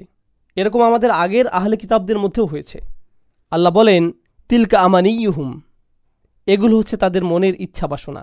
তো এখানে ইন্নাহুম কানু লা ইয়ারজুনা হিসাবা, এটা হচ্ছে প্রথম অপরাধ, যেটা ছিল তাদের অন্তরে, তাদের মস্তিষ্কে, হৃদয়ে বা মনের গভীরে। তারা প্রতিদান দিবসের ব্যাপার আশা করত না, আর তাদের এই মিথ্যা আশা তাদের বাহ্যিক কার্যক্রমকেও প্রভাবিত করল। ওয়াকাযযাবু বিআয়াতিনা কিযযাবা। তো এখানে কাফিরের অন্তরের অবস্থা আর তার বাহ্যিক অবস্থা দুটোই প্রকাশ পেয়েছে এই দুইটি আয়াতে। অন্তরের অবস্থা হচ্ছে ইন্নাহুম কানু লা ইয়ারজুনা হিসাবা, আর বাহ্যিক অবস্থা হচ্ছে ওয়াকানু বিআয়াতিনা কিযযাবা, তারা আমাদের আয়াতের বিরুদ্ধে মিথ্যা বলে। এটা বলতে অনেক কিছু বোঝায়। প্রথমত তারা মিথ্যা বলছে, দ্বিতীয়ত তারা আল্লাহর অলৌকিক নিদর্শনের বিরুদ্ধে মিথ্যা বলছে, তারা আল্লাহর অলৌকিক ওহির বিরুদ্ধে মিথ্যা বলছে। আল্লাহর আয়াত বলতে দুই ধরনের আয়াত বোঝানো হয়, আয়াতে কাউনিয়া আর আয়াত কুরআনিয়া। আয়াত কাউনিয়া বলতে প্রকৃতি, পাহাড় পর্বত, পৃথিবী, আমাদের জীবনসঙ্গীগণ, আমরা যে জোড়ায় জোড়ায় সৃষ্টি হয়েছে এই বিষয়, রাত যখন আমরা ঘুম ছাড়া থাকতে পারি না, এগুলোই হচ্ছে আয়াত বা নিদর্শন যা আমাদের অস্তিত্বের সাথে জড়িত। তারপর আছে কুরআনের আয়াত। কাফিররা এই দুটি আয়াত নিয়েই চিন্তাভাবনা করতে অস্বীকার করে, দুটোকেই তারা অবহেলা করে। আর এখন ওয়াকাজ্জাবু বি আয়াতিনা কিজ্জাবা, জেনে রাখুন কিজ্জাব শব্দটা হচ্ছে মাসদার, যেটার সাথে জড়িত আরেকটা মাসদার হচ্ছে তাকযীব। বালিল্লাযীনা কাফারু ফি তাকযীব। যদিও আমরা এখানে পাই কিজ্জাব, দুটোর মধ্যে পার্থক্য হচ্ছে কিজ্জাব অধিকতর মন্দ। কিজ্জাব শব্দটি তাকযীব থেকে অধিকতর জঘন্য বোঝায়। আর যদি আপনি দুটো সূরার মধ্যে তুলনা করেন, তাহলে এই সূরাতে যাদের কথা বলা হয়েছে তারা নিতান্তই বেশি মন্দ। তাই এখানে এই শব্দটির ব্যবহার হয়েছে অন্যটির পরিবর্তে। যাই হোক, ওয়াকাজ্জাবু বি আয়াতিনা কিজ্জাবা, তারা জঘন্যভাবে এবং প্রতিনিয়ত আমাদের আয়াতের বিরুদ্ধে মিথ্যা বলছে, অর্থাৎ নবী রাসূলদের বিরুদ্ধে মিথ্যা বলছে, সত্যের বিরুদ্ধে মিথ্যা বলছে, কাউকে মিথ্যা বানিয়েছে বা যে সত্য বলছিল তাকে মিথ্যা প্রমাণ করছে। এছাড়া সত্যবাদী কাউকে চারিত্রিকভাবে নিচু বানিয়ে দেয়া, এটাও তাকযীবের ভিতরে পড়ে। সে যা বলছে আপনি তা অস্বীকার করছেন না, কিন্তু আপনি তার চরিত্র হননের চেষ্টা করছেন। অনেক কাফিররাই এমনটা করেছে নবী রাসূলদের বিরুদ্ধে আলাইহিমুসসালাম। সত্যের বিরুদ্ধে তাদের কোনো যুক্তি বা দলিল ছিল না, তাই না পেরে তারা আল্লাহর বার্তাবাহকদের অপমান করার চেষ্টা করত। এতে হয়তো ঝামেলা শেষ হবে। এরপর আল্লাহ আযজা ওয়া জাল্লা বলছেন ওয়াকুল্লা শাইইন আহসাইনাহু কিতাবা। এই আয়াত তাদের মিথ্যা আশা শেষ করে দেয়। তারা আশা করছিল কোনো হিসাবের দিন থাকবে না। হিসাবের কথা বলতে গিয়ে আল্লাহ বলেন ওয়াকুল্লা শাইইন আহসাইনাহু কিতাবা। প্রত্যেকটা বিষয়, কুল্লা শাইইন হচ্ছে মাফউল বিহি, আর এটা হচ্ছে মুকদ্দম, অর্থাৎ আগে নিয়ে আসা হয়েছে তাআজ্জুবের কারণে, অর্থাৎ আকস্মিকতা বোঝাতে। তোমরা অবাক হইও না, আমরা প্রতিটা বিষয় আয়াত্তে নিয়ে রেখেছি। আহসাইনা, ইহসা শব্দটি আরবিতে, আধুনিক আরবিতে গণনা বোঝায়, আদাদা শব্দটির মতো, যেটিও গণনা বোঝায়। কিন্তু দুটির মধ্যে একটা পার্থক্য রয়েছে। ইহসা বলতে বোঝায় গণনা করে রাখা, আর সাথে সেটা রক্ষাও করা। গণনার সাথে আর্কাইভ বা সেভ করে রাখা, যাতে পুরোপুরি সংরক্ষিত থাকে। মানে আপনি এভাবে আপনার ডাটা হারাবেন না। যেমন অ্যাকাউন্টেন্ট বা লাইব্রেরিয়ান বইগুলো গণনা করে টুকি রাখতে পারে, কিন্তু বইগুলো আগুনে পুড়ে যেতে পারে বা হার্ড ড্রাইভ ক্রাশ করতে পারে। কিন্তু ইহসা শব্দের অর্থ আপনি সেগুলো গুনে রাখছেন শুধু এমন না, বরং সাথে সুরক্ষিতও করে রাখছেন, যাতে কোনো ক্ষতি না হয়। আল্লাহ বলেন ওয়াকুল্লা শাইইন আহসাইনাহু, আমরা সেটা গণনা করেছি আর সাথে সুরক্ষিতও করেছি। দুটোই। কিতাবা অর্থাৎ লিখিতভাবে বা লিখিত ডকুমেন্ট। ফাজুকু, এটা এমন একটি আয়াত যেটা সম্পর্কে বলা হয়েছে, আলেমগণ বলেন যে এই আয়াতটি হচ্ছে কোরআনের সবচেয়ে ভয়াবহ আয়াত, যেটি নিয়ে আমরা আলোচনা করতে যাচ্ছি। প্রতিবার যখনই তারা বের হয়ে আযাব থেকে পরিত্রাণ পেতে চেয়েছে, তাদের এমন আযাবে প্রবেশ করানো হয়েছে যেটা আগেরটার চাইতেও ভয়াবহ। এটাই সেটা যা এখানে উল্লেখিত হয়েছে। যাই হোক, ফাজুকু, আল্লাহ বলেন তারপর তোমরা এগিয়ে যাও আর স্বাদ নিতে থাকো। এখন আপনারা যদি আগের আয়াতটির দিকে লক্ষ্য করেন, ওয়াকাজ্জাবু বি আয়াতিনা কিজ্জাবা, তারা মিথ্যা বলেছিল, এখানে নাম পুরুষ ব্যবহার করা হয়েছে, মানে বাঈদ, অর্থাৎ অনেক দূরের বিষয়। কিন্তু হঠাৎ ফাজুকু, তোমরা সকলে স্বাদ গ্রহণ করো, এখানে তুমি বলে সম্বোধন করা হচ্ছে, তারা নয়, নিকটে আনা হচ্ছে বিষয়টা। এখানে মূলনীতি হচ্ছে আল ইলতিফাত সাহিদ আলাল সিদ্দাতিল গাদাব। নাম পুরুষ থেকে সরাসরি মধ্যম পুরুষে চলে আসার মাধ্যমে বোঝানো হচ্ছে আল্লাহর ক্রোধ এখানে ঠিক কতটা ব্যাপক, যে কারণে তিনি এখানে এভাবে কথা বলছেন শাস্তির ক্ষেত্রে। এখানে আরেকটি বিষয় হচ্ছে, আল্লাহ আযজা ওয়া জাল্লা তাদের বলেননি ফাকাল রব্বুহুম লাহুম, তাদের রব তাদের বলেছিলেন, অথবা কল আল্লাহু লাহুম, আল্লাহ তাদের বলেছিলেন, ইয়াকুলুল্লাহু, আল্লাহ তাদের বলবেন। আল্লাহ তাদের নামের পাশে নিজের নাম বসাচ্ছেন না।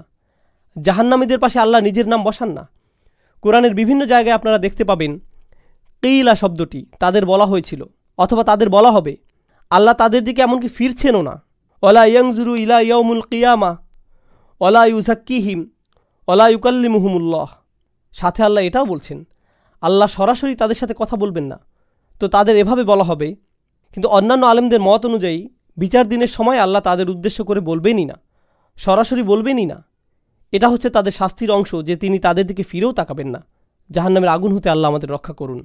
ফাযুকু ফালান নাযীদাকুম ইল্লা আযাবা, তারপর তোমরা অগ্রসর হও আর স্বাদ নাও। অর্থাৎ ফলস্বরূপ আমরা তোমাদের জন্য শাস্তি ব্যতীত অন্য কিছুই বৃদ্ধি করব না। তারা কিসের জন্য মিনতি করতে থাকবে? সামান্য বারদের জন্য, সামান্য শরাবের জন্য, একটু সামান্য শীতলতা, একটু যদি বাঁচা যেত, একটু কিছু যদি পান করা যেত। কিন্তু আল্লাহ বলছেন, তোমাদের জন্য শুধুমাত্র একটা জিনিসই আমি বৃদ্ধি করতে পারি, সেটা হচ্ছে আগের বারের চাইতেও ভয়ঙ্কর শাস্তি। এখন অবস্থার পরিবর্তন হতে যাচ্ছে। অপর বা উল্টো পাশে আমরা এখন দেখতে পাবো এখানে দুইটি শ্রোতা রয়েছে আল্লাহ সুবহানাহু ওয়া তাআলার। একটা হচ্ছে কুফফাররা, অপরটা হচ্ছে মুত্তাকি। আল্লাহ যখন মুত্তাকিদের সাথে কথা বলছেন তখন তিনি সরাসরি তাদের দিকে ফিরেই বলছেন, তাদের নসিহত করছেন। আর এভাবে কাফিররাও শুনতে পাচ্ছে আল্লাহ কিভাবে মুত্তাকিদের সাথে কথা বলেন।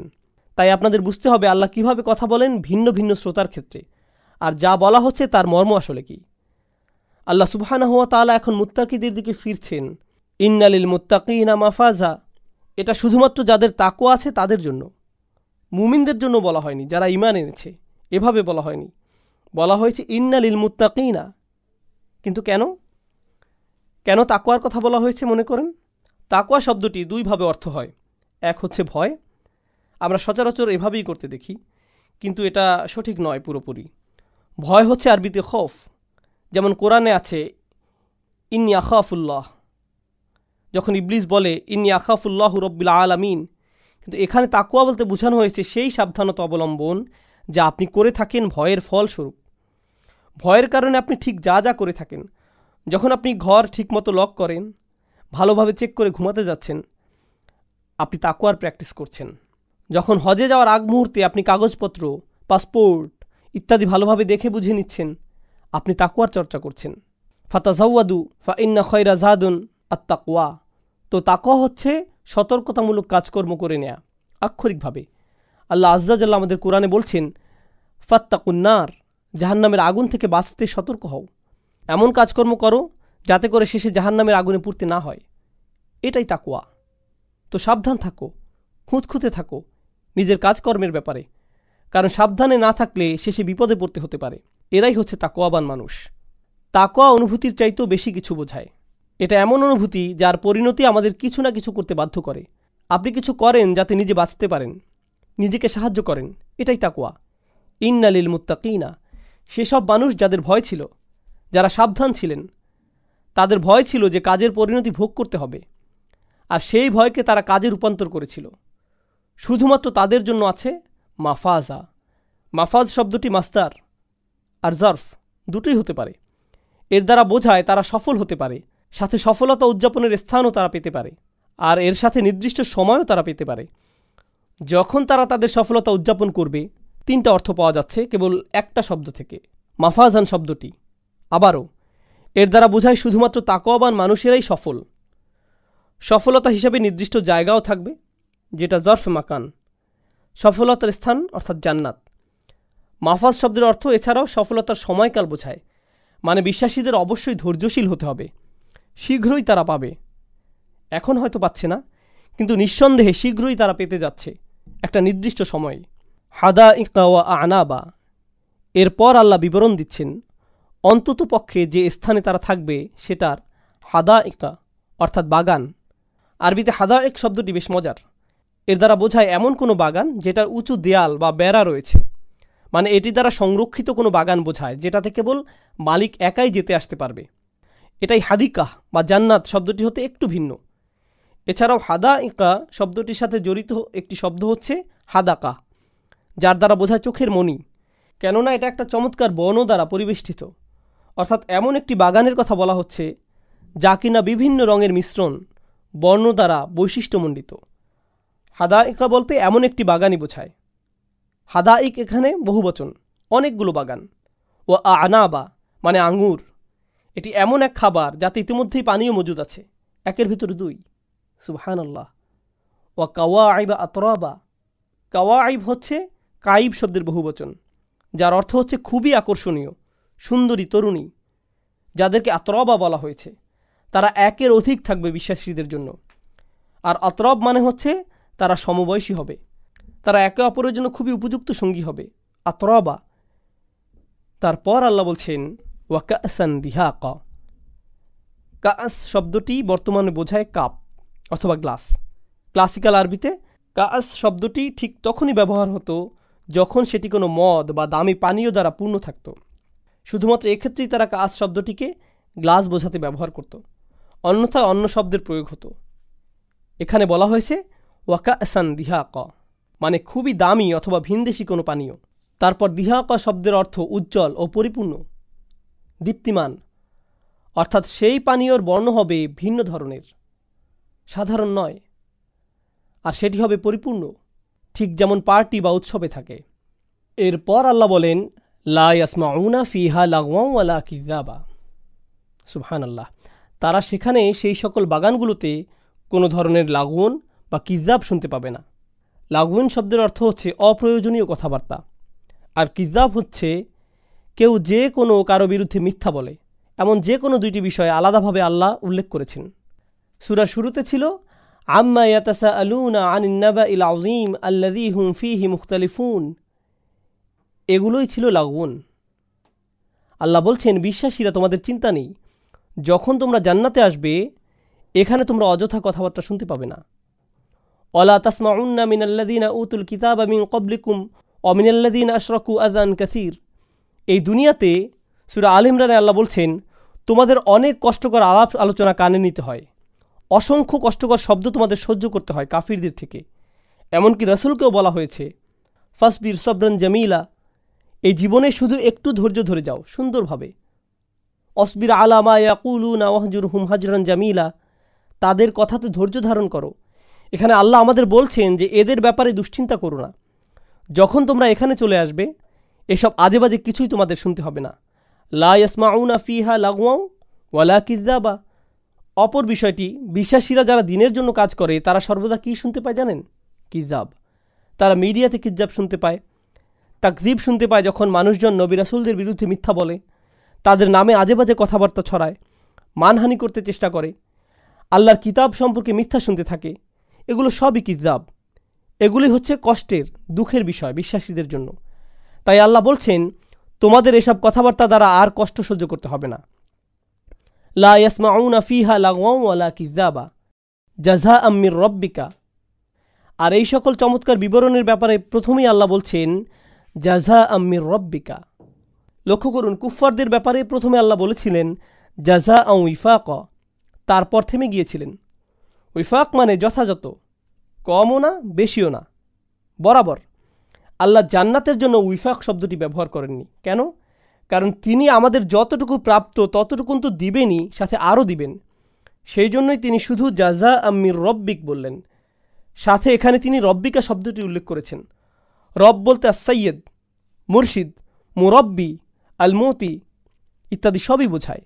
অর্থাৎ যিনি দান করেন, যিনি দেখাশোনা করেন, সকল কিছু রক্ষণাবেক্ষণ করেন, যিনি সৃষ্টি করেন, সকল সুযোগ সুবিধা দিয়ে থাকেন, এই সমস্ত পজিটিভ শব্দসমূহ সবই রব শব্দের অন্তর্ভুক্ত। এটি একটি করুণাময় রহমত সম্পন্ন শব্দ। রব কিন্তু তাদের সাথে ব্যবহৃত হয়নি। আল্লাহ বলেননি জাযাআন উইফাকা মির রব্বিহিম, না, তিনি এমনটা বলেননি। কেননা এখানে করুণা দয়ার কোনো অবকাশই নেই। এখানে আল্লাহ তার দয়ার উল্লেখ করছেন। তবে তিনি শুধুই রবের কথা বলেননি, রব্বিস সামাওয়াতিও বলেননি, যেটা সামনে আসছে। বলছেন রব্বিকা, তোমার মালিকের পক্ষ থেকে, ও মুহাম্মদ সাল্লাল্লাহু আলাইহি সাল্লাম। আর আমরা জানি আল্লাহ যখন তার রাসূলের সাথে কথা বলেন সেটাই কোরআনের সবচাইতে দয়াশীলতার জায়গাগুলোর একটি। তো এখানে রহমতের ভার আরও বৃদ্ধি হলো, শুধু রব না বলে রব্বিকা বলার কারণে। তোমার রব মুহাম্মদ সাল্লাল্লাহু আলাইহি সাল্লাম। তারপর তিনি আরও দুটি শব্দ যুক্ত করলেন, খুবই চমৎকার দুটি শব্দ।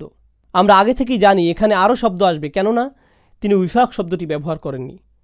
তিনি এখানে যুক্ত করলেন আতাআন। আতাআ হচ্ছে আপনি যখন কাউকে এমন কিছু দেন যা পাওয়ার মতো যথাযথ কাজ সে করেনি, পূর্ণ যোগ্য সে নয়, সেটি একটি গিফট। যেমন ইন্না আতাইনাকা আল কাউসার, কাউকে কিছু উপহার দেয়া একটি বিষয়, কিন্তু উপহারের বন্যায় ভাসিয়ে দেয়া, রাজকীয় উপহার দেয়া, এটাই হচ্ছে আতাআ। তো আল্লাহ প্রথমে বলেছেন আতাআন, তাদের উপর উপহারের বন্যা বইবে। তারপর তিনি বলছেন হিসাবা।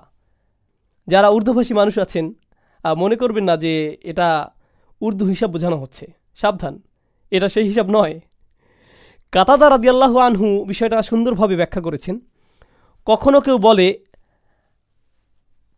আহসাবতু ফুলানান, শব্দদ্বয় দ্বারা প্রাচীন আরবিতে অর্থ হতো আমি কাউকে এতই দিয়েছি যে ব্যক্তি নিজেই বলছে আমি আর নিতে পারছি না, অনেক হয়েছে। ঠিক এই পয়েন্টে যখন সে পৌঁছায় তখন সে বলে হিসাবান। তো আল্লাহ বলছেন তিনি এতই দিবেন যে বিশ্বাসীরা নিজেরাই বলবে আমাদের আর চাই না, অনেক হয়েছে। তাই জাযা আম্মির রব্বিকা আতাআন, আর তারপর হিসাবা। আল্লাহ আমাদের এমন অসাধারণ উপহারের স্বাদ নেওয়ার যোগ্য করে তুলুক। আমরা সূরার শেষ পর্যায়ের দিকে যাচ্ছি, যেখানে বলা হলো জাযা আম্মির রব্বিকা, আর এখন পরের আয়াতে রব শব্দটিকে আরও বিশেষণে যুক্ত করা হয়েছে। এটাও সেই একই রব, রব্বিস সামাওয়াতি ওয়াল আরদি ওমা বাইনাহুমার রহমান, যিনি রব আকাশমণ্ডলী, পৃথিবী ও ওগুলির অন্তর্বর্তী সব কিছুর, যিনি রহমান। আবারও সেই একই রব সম্পর্কে আবারও বলা হচ্ছে যে তিনি অত্যন্ত দয়াময়ী। আর রহমান শব্দটির সম্পর্কে আপনাদের কিছু জানা উচিত, আর রহিম শব্দটির প্রেক্ষিতে, যা এই সূরার প্রেক্ষাপটে খুবই জরুরি। আর রহমান শব্দটি আর রহিম থেকে ভিন্ন, কেননা আর রহিম শব্দটিকে বলা হয় ইসমে সিফাত মুসাব্বাহ, অর্থাৎ সম্ভাব্য বা অন্তরে গুপ্ত। আমি যদি বলি এই ছেলে রহিম, তার মানে সে দানশীল ছেলে। তার মানে এই না যে সে সব সময় দান করে, শুধু বোঝায় যে তার দানশীলতার গুণ আছে। মানে এই না যে প্রতিটা মুহূর্তে প্রতিদিন সে দানশীলতার পরিচয় দিয়ে থাকে। আল্লাহ যখন কোনো দয়ার কথা বোঝান যা তিনি এই মুহূর্তে করছেন, তিনি রহিম শব্দটি ব্যবহার করেন না, বরং ব্যবহার করেন রহমান। অর্থাৎ যখন নির্দিষ্ট দয়াশীলতার কিছু বলা হয় তখন রহমান শব্দের ব্যবহার হয়। রহিম অন্যদিকে জেনারেল, সাধারণ অর্থে ব্যবহার হয়। আল্লাহ সর্বদাই দয়াময়, রহিম। কিন্তু যখনই স্পেশাল কোনো কেস চলে আসে আল্লাহ আর রহিম ব্যবহার করেন না, তিনি বলেন রহমান। তাই এখানে আর রহমান শব্দের ব্যবহার হচ্ছে, কেননা স্পেশাল করুণা থাকবে বিশ্বাসীদের জন্য সেই বিচার দিবসের দিনে, আর তাদের স্পেশালভাবে দেয়া হবে জাযা আম্মির রব্বিক। তাদের উপর কি থাকবে? আতাআন এবং হিসাবা। এজন্যই আর রহমান শব্দটি এখানে চমৎকারভাবে খাপ খেয়ে যায়। আর এখন অবিশ্বাসীদের পক্ষ থেকে যদি চিন্তা করা হয়, যারা সূরা নাবার এই সতর্কবাণী শুনে থাকবে, যা অত্যন্তই কঠিন, আর শেষে সকল আশা হারিয়ে ফেলবে যে হয়তো আমাদের আর কোনো সুযোগ নেই, আল্লাহ তাদের কথা বলছেন এই ব্যক্তিরও আল্লাহর দয়ার উপর আশা থাকতে পারে, যিনি অত্যন্ত এবং অভাবনীয় পূর্ণ দয়াময়। লা ইয়ামলিকুনা মিনহু খিতাবা, তার সাথে কথা বলার সামর্থ্য, শক্তি, ক্ষমতা ইত্যাদি কিছুই সেদিন তাদের কারো থাকবে না। নিজেদের পক্ষে কোনো যুক্তিতর্ক উপস্থাপনের উপায় অবশিষ্ট থাকবে না। লা ইয়ামলিকুনা মিনহু খিতাবা, এটা হচ্ছে কাফিরদের অবস্থা। এই আয়াতে কাফিরদের কথা বলা হচ্ছে। তারপর আল্লাহ অন্য কিছু সম্পর্কে বলছেন, ইয়াউমা ইয়াকুমুর রূহু ওয়াল মালাইকা। আর রূহ শব্দটা দ্বারা আলেমদের ইজমা রয়েছে, একেবারে পুরোপুরি না হলেও বেশিরভাগ আলেমের মতে রূহ দ্বারা জিব্রাইল আলাইহিস সালামের কথা বোঝানো হয়। কোরআনের বেশিরভাগ জায়গাতে এই অর্থেই ব্যবহৃত হয়েছে, দুই একটি জায়গা ব্যতীত।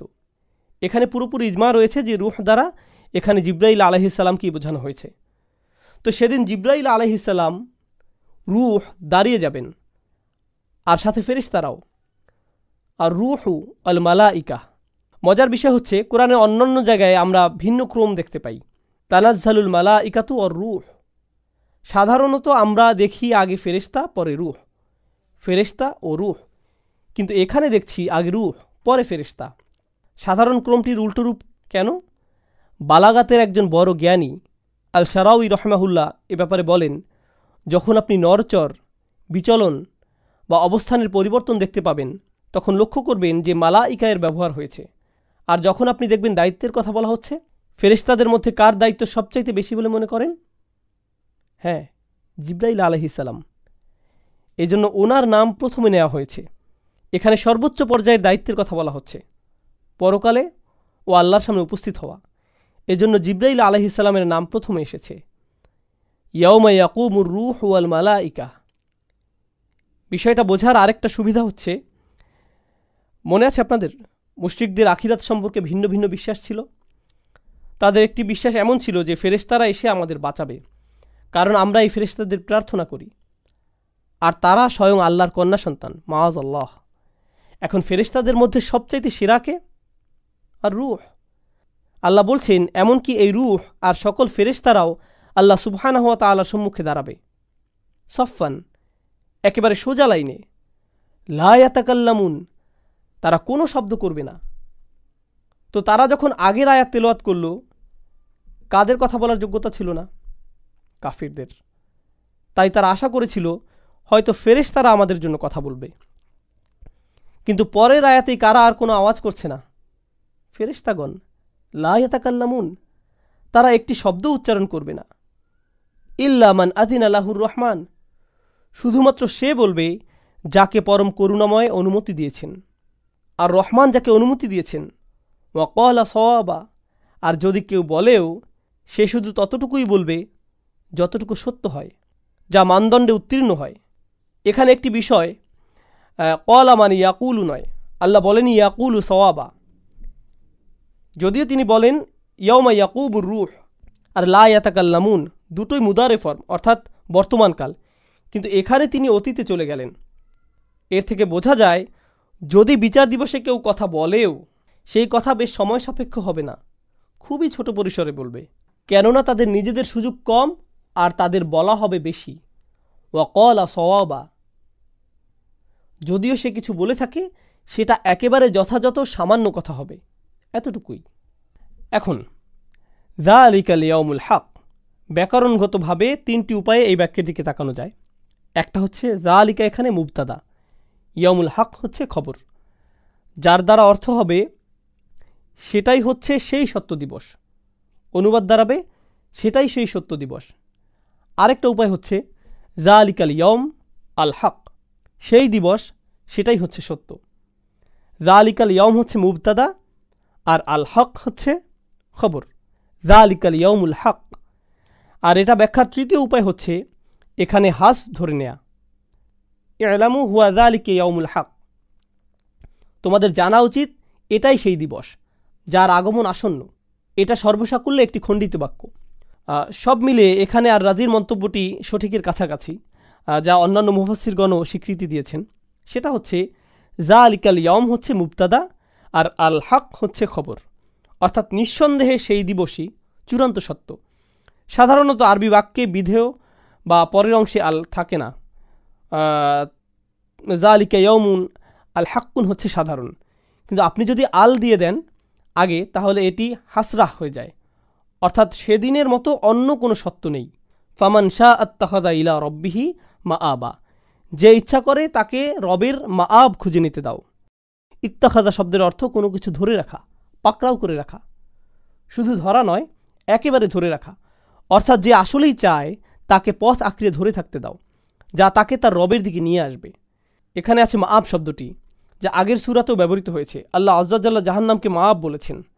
এখন তিনি আরও একটি মাআবের কথা বলছেন, যেটা তাদের রবের দিকে ফেরার জন্য নির্দিষ্ট স্থান, যা তাদের কাম্য, যেটা আমাদের লক্ষ্য হওয়া উচিত এই দুনিয়ায়। আল্লাহ আমাদের এমন মানুষদের অন্তর্ভুক্ত করে নিক যারা এই স্থান অর্জন করতে পারে, অর্থাৎ যে চায় সে তার রবের দিকে ফিরুক, তাদের এই আশ্রয় বা স্থান খুঁজে নিতে দাও। এই সূরার শেষের দিকে আমরা আল্লাহ আযজা ওয়া জাল্লা বলছেন ইন্না আনজারনাকুম। আনজারনাকুম শব্দের অর্থ আমরা তোমাদের সাবধান করেছি। ইন্না আনজারনাকুম এর অর্থ দাঁড়ায় কোনো সন্দেহ নেই যে আমরাই তোমাদের সতর্ক করেছি, অন্য কেউ না। এখানে ইন্নার ব্যবহার ইয়াদুল্লু আলা গায়রিল ফাইল, এটা ফাইল ব্যতীত অন্য কারো দিকে ইঙ্গিত করছে। কাফিররা ভাবে যে মুহাম্মদ আমাদের সতর্ক করছে সাল্লাল্লাহু আলাইহি ওয়াসাল্লাম। কাফিররা সাল্লাল্লাহু আলাইহি ওয়াসাল্লাম বলার নয়, তারা মনে করে মুহাম্মদ শুধু একজন সাধারণ মানুষ, আমাদের সতর্ক করছে। আল্লাহ বলছেন না, বরং আমরা তোমাদের সতর্ক করছি, মানে আল্লাহ তোমাদের সতর্ক করছে। মনে করো না এটা কোনো মানুষের সতর্কবার্তা, এ তো বিশ্বজগতের পালনকর্তার সতর্কবার্তা। ইন্না আনজারনাকুম আযাবান করিবা, এমন এক শাস্তি যা অতি নিকটে।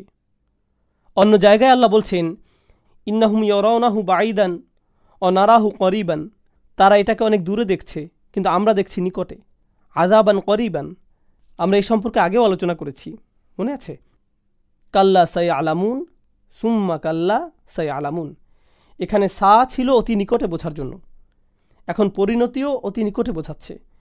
ইয়াউমা ইয়ানজুরুল মারউ মা কদ্দামাত ইয়াদাহু, যখন প্রত্যেক মানুষ দেখবে যে তার হাত আগে কি পাঠিয়েছিল। এটি কোরআনের মত প্রকাশের একটি রীতি, যা সাধারণত ভুলভাবে অর্থ করা হয়। সাধারণ ইংরেজিতে কেউ যদি ইংরেজি ভাষাভাষী অঞ্চলেও বড় হয়ে থাকে, আপনার হাত আগে যা পাঠিয়েছে এমন কোনো বাক্য তার বোধগম্য হবে না। এটা বুঝতে হলে সামান্য হলেও ব্যাখ্যার প্রয়োজন হবে। এর দ্বারা মূলত বোঝায় আমাদের বেশিরভাগ কাজ সম্পাদিত হয় আমাদের হাত দ্বারা, আর হাত দ্বারা সম্পাদিত কাজসমূহ অবশ্যই রেকর্ড করা হয় এবং সেগুলো সম্মুখে প্রেরিত ও আর্কাইভ করা হয়। এই আর্কাইভ থেকে অবশ্যই আমাদের কৃতকাজ বের করে আনা হবে এবং প্রদর্শন করা হবে এমন একটি দিনে, যে দিনটি সামনে আসছে, অর্থাৎ কাজগুলো সম্মুখে প্রেরিত হয়েছে। আর যখন আপনারা সামনে এগিয়ে সেই দিনে পৌঁছবেন, সেগুলো আপনাদের দেখানো হবে। কদ্দামাত ইয়াদাহু, এর এটাই ব্যাখ্যা। তো প্রত্যেক মানুষ সেদিন নিজের আগে পাঠানো কাজকর্ম দেখতে পাবে। ফলস্বরূপ কাফিররা বলবে, ইয়া লাইতানি কুনতু তুরাবা। ইংরেজি ভাষায় ইয়া লাইতানি শব্দটার ব্যাপকতা বোঝার মতো কোনো শব্দ নেই। অনুবাদ সাহিত্যের এটাই একটা বড় সমস্যা। আধুনিক ভাষা ব্যবহারের ক্ষেত্রে আমরা প্রাচীন ভাষাগুলোর তুলনায় অনেক কম স্পষ্ট। প্রাচীন ইংরেজিতে এমন অনেক শব্দ আছে যেগুলো এখন আর আমরা ব্যবহার করতে পারি না, যেমন উ ইজ মি। প্রাচীন ইংরেজিতে শব্দটি ছিল, কিন্তু বর্তমানে কেউ যদি এটি ব্যবহার করে, কেউ আপনার কথাকে গুরুত্বের সাথে নিবে না, তাই আমরা এটা আর ব্যবহার করতে পারছি না। তাই বলা হয়, আধুনিক ভাষা ব্যবহারের ক্ষেত্রে এমন অবস্থায় একজন মানুষের চুপ মেরে থাকা ছাড়া কোনো উপায় থাকে না। ইয়া লাইতানি যদি আপনার বর্তমানে ব্যাখ্যা করতে হয়, বলতে হবে কোনো মানুষের এমন অবস্থার কথা যে কিনা এতটাই ভীত, এতটাই দুঃখিত, এতটাই উত্তেজিত যে বলার মতো তার কাছে কোনো ভাষা নেই। আপনি যখন নির্বাক আর হতবিহ্বল, এটা ইয়া লাইতানি। আমরা যখন বাংলায় হতাশা প্রকাশ করি, হায়, ও, অনেকটা এরকম। আরবিতে এমন নির্বাক মুহূর্তের জন্য শব্দ মজুদ আছে, এটা ইয়া লাইতানি।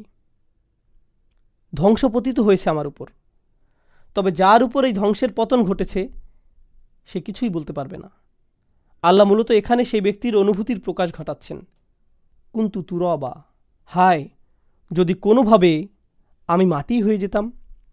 তো এর আগে কাফির ব্যক্তি গর্বের সাথে দায়সারা মনে হাঁটছিল, ইন্নাহুম কানু লা ইয়ারজুনা হিসাবা। আর সেই দিন সে ভাববে, আমি যদি কিছু নাই হতাম। আর হ্যাঁ, মাটি আরব কালচারে অপমানজনক কোনো কিছু বোঝাতেও ব্যবহৃত হয়। তাই কারো শরীরে মাটি নিক্ষেপ করা বা কারো মুখমণ্ডলে মাটি ছড়িয়ে দেয়া, এগুলো সবই চরম মানহানিকর পরিস্থিতি বোঝায়। কোনো মানুষ সবচেয়ে কম যে জিনিসটা কামনা করে সেটি হচ্ছে মাটির সাথে জড়িত কোনো কিছু, কারণ তার আমিত্ব তাকে মাটির কাছে ঘেঁষতে বাধা দেয়। অথচ এখন যখন সে আল্লাহর সামনে আসছে, সে চাচ্ছে যে সে যাতে মাটি হয়ে যায়, তার কিছুই যাতে আর অবশিষ্ট না থাকে। সবশেষে আমরা এই সূরার শুরুটি শেষ পর্যায়ের সাথে কিভাবে সম্পর্কিত সেটি দেখিয়ে শেষ করব ইনশাআল্লাহ তাআলা। খুবই সংক্ষেপ। এগুলো হচ্ছে কিছু নোট যা আমি শেখ ফাদেল সালেহ আস-সামিরাই থেকে সংগ্রহ করেছি, যিনি কোরআনের সূরাগুলোর মধ্যকার সম্পর্ক নিয়ে অসাধারণ কাজ করেছেন। আম্মা ইয়াতাসাআলুন, এই সূরার শুরুতে তারা একে অপরকে কী বিষয়ে জিজ্ঞেস করছিল? কাফিররা উদ্ধত অহংকারী অবস্থায় নিজেদের ভেতরে এ বিষয়ে কথা বলাবলি করছিল। সবশেষে তাদের মন্তব্য কী হলো? লা ইয়ামলিকুনা মিনহু খিতাবা, লা ইয়াতাকাল্লামুন, তাদের কোনো কথা বলারই যোগ্যতা থাকলো না যখন সময় আসলো। তাই এখন তাদের বলতে দাও, যখন সময় আসবে তারা চুপ হয়ে যাবে। শুরু আর শেষের মধ্যে এটা স্পষ্ট সম্পর্ক। তারপর আল্লাহ বলছেন, আল্লাযী হুম ফীহি মুখতালিফুন, তাদের ভেতর মতভেদ রয়েছে, প্রবল মতপার্থক্য। একজন মনে করে মৃত্যুর পর কিছুই হবে না, একজন মনে করে উত্থান হবে কিন্তু বিচার হবে না, সকলেই জান্নাতে যাবে। প্রত্যেকেরই কিছু না কিছু ভিত্তিহীন চিন্তাভাবনা বিদ্যমান। কিন্তু সেদিন শুধুমাত্র একটাই মতের সুস্পষ্টতা পরিলক্ষিত হবে, ওয়া ক্বালা সওয়াবা, তারা শুধুই সঠিক কথাটি বলবে। যদি কেউ বলেই সে সঠিক কথা বলবে, যা বর্তমানের সাথে পুরোপুরি বিপরীত। পরিশেষে আল্লাহ তাদের সতর্ক করছেন, সুম্মা কাল্লা সায়ালামুন, না না, তারা শীঘ্রই বুঝতে পারবে, তাদের কথাবার্তার পরিণাম জানতে পারবে। আর যখন তারা তাদের পরিণাম বুঝতে পারবে, তারা কি বলবে? ইয়া লাইতানি কুনতু তুরাবা। এটাই হচ্ছে তাদের অসংলগ্ন কথাবার্তার পরিণাম। যদি তারা জানতো তবে তারা এখনই এমনটা বলতো। যদি তারা জানতো, যদি তারা কোনোভাবে সেসব কথাবার্তার পরিণাম বুঝতে পারত। সুবহানাকা আল্লাহুম্মা বিহামদিক, আশহাদু আল্লা ইলাহা ইল্লা আনত, আস্তাগফিরুকা ওয়া আতুবু ইলাইক।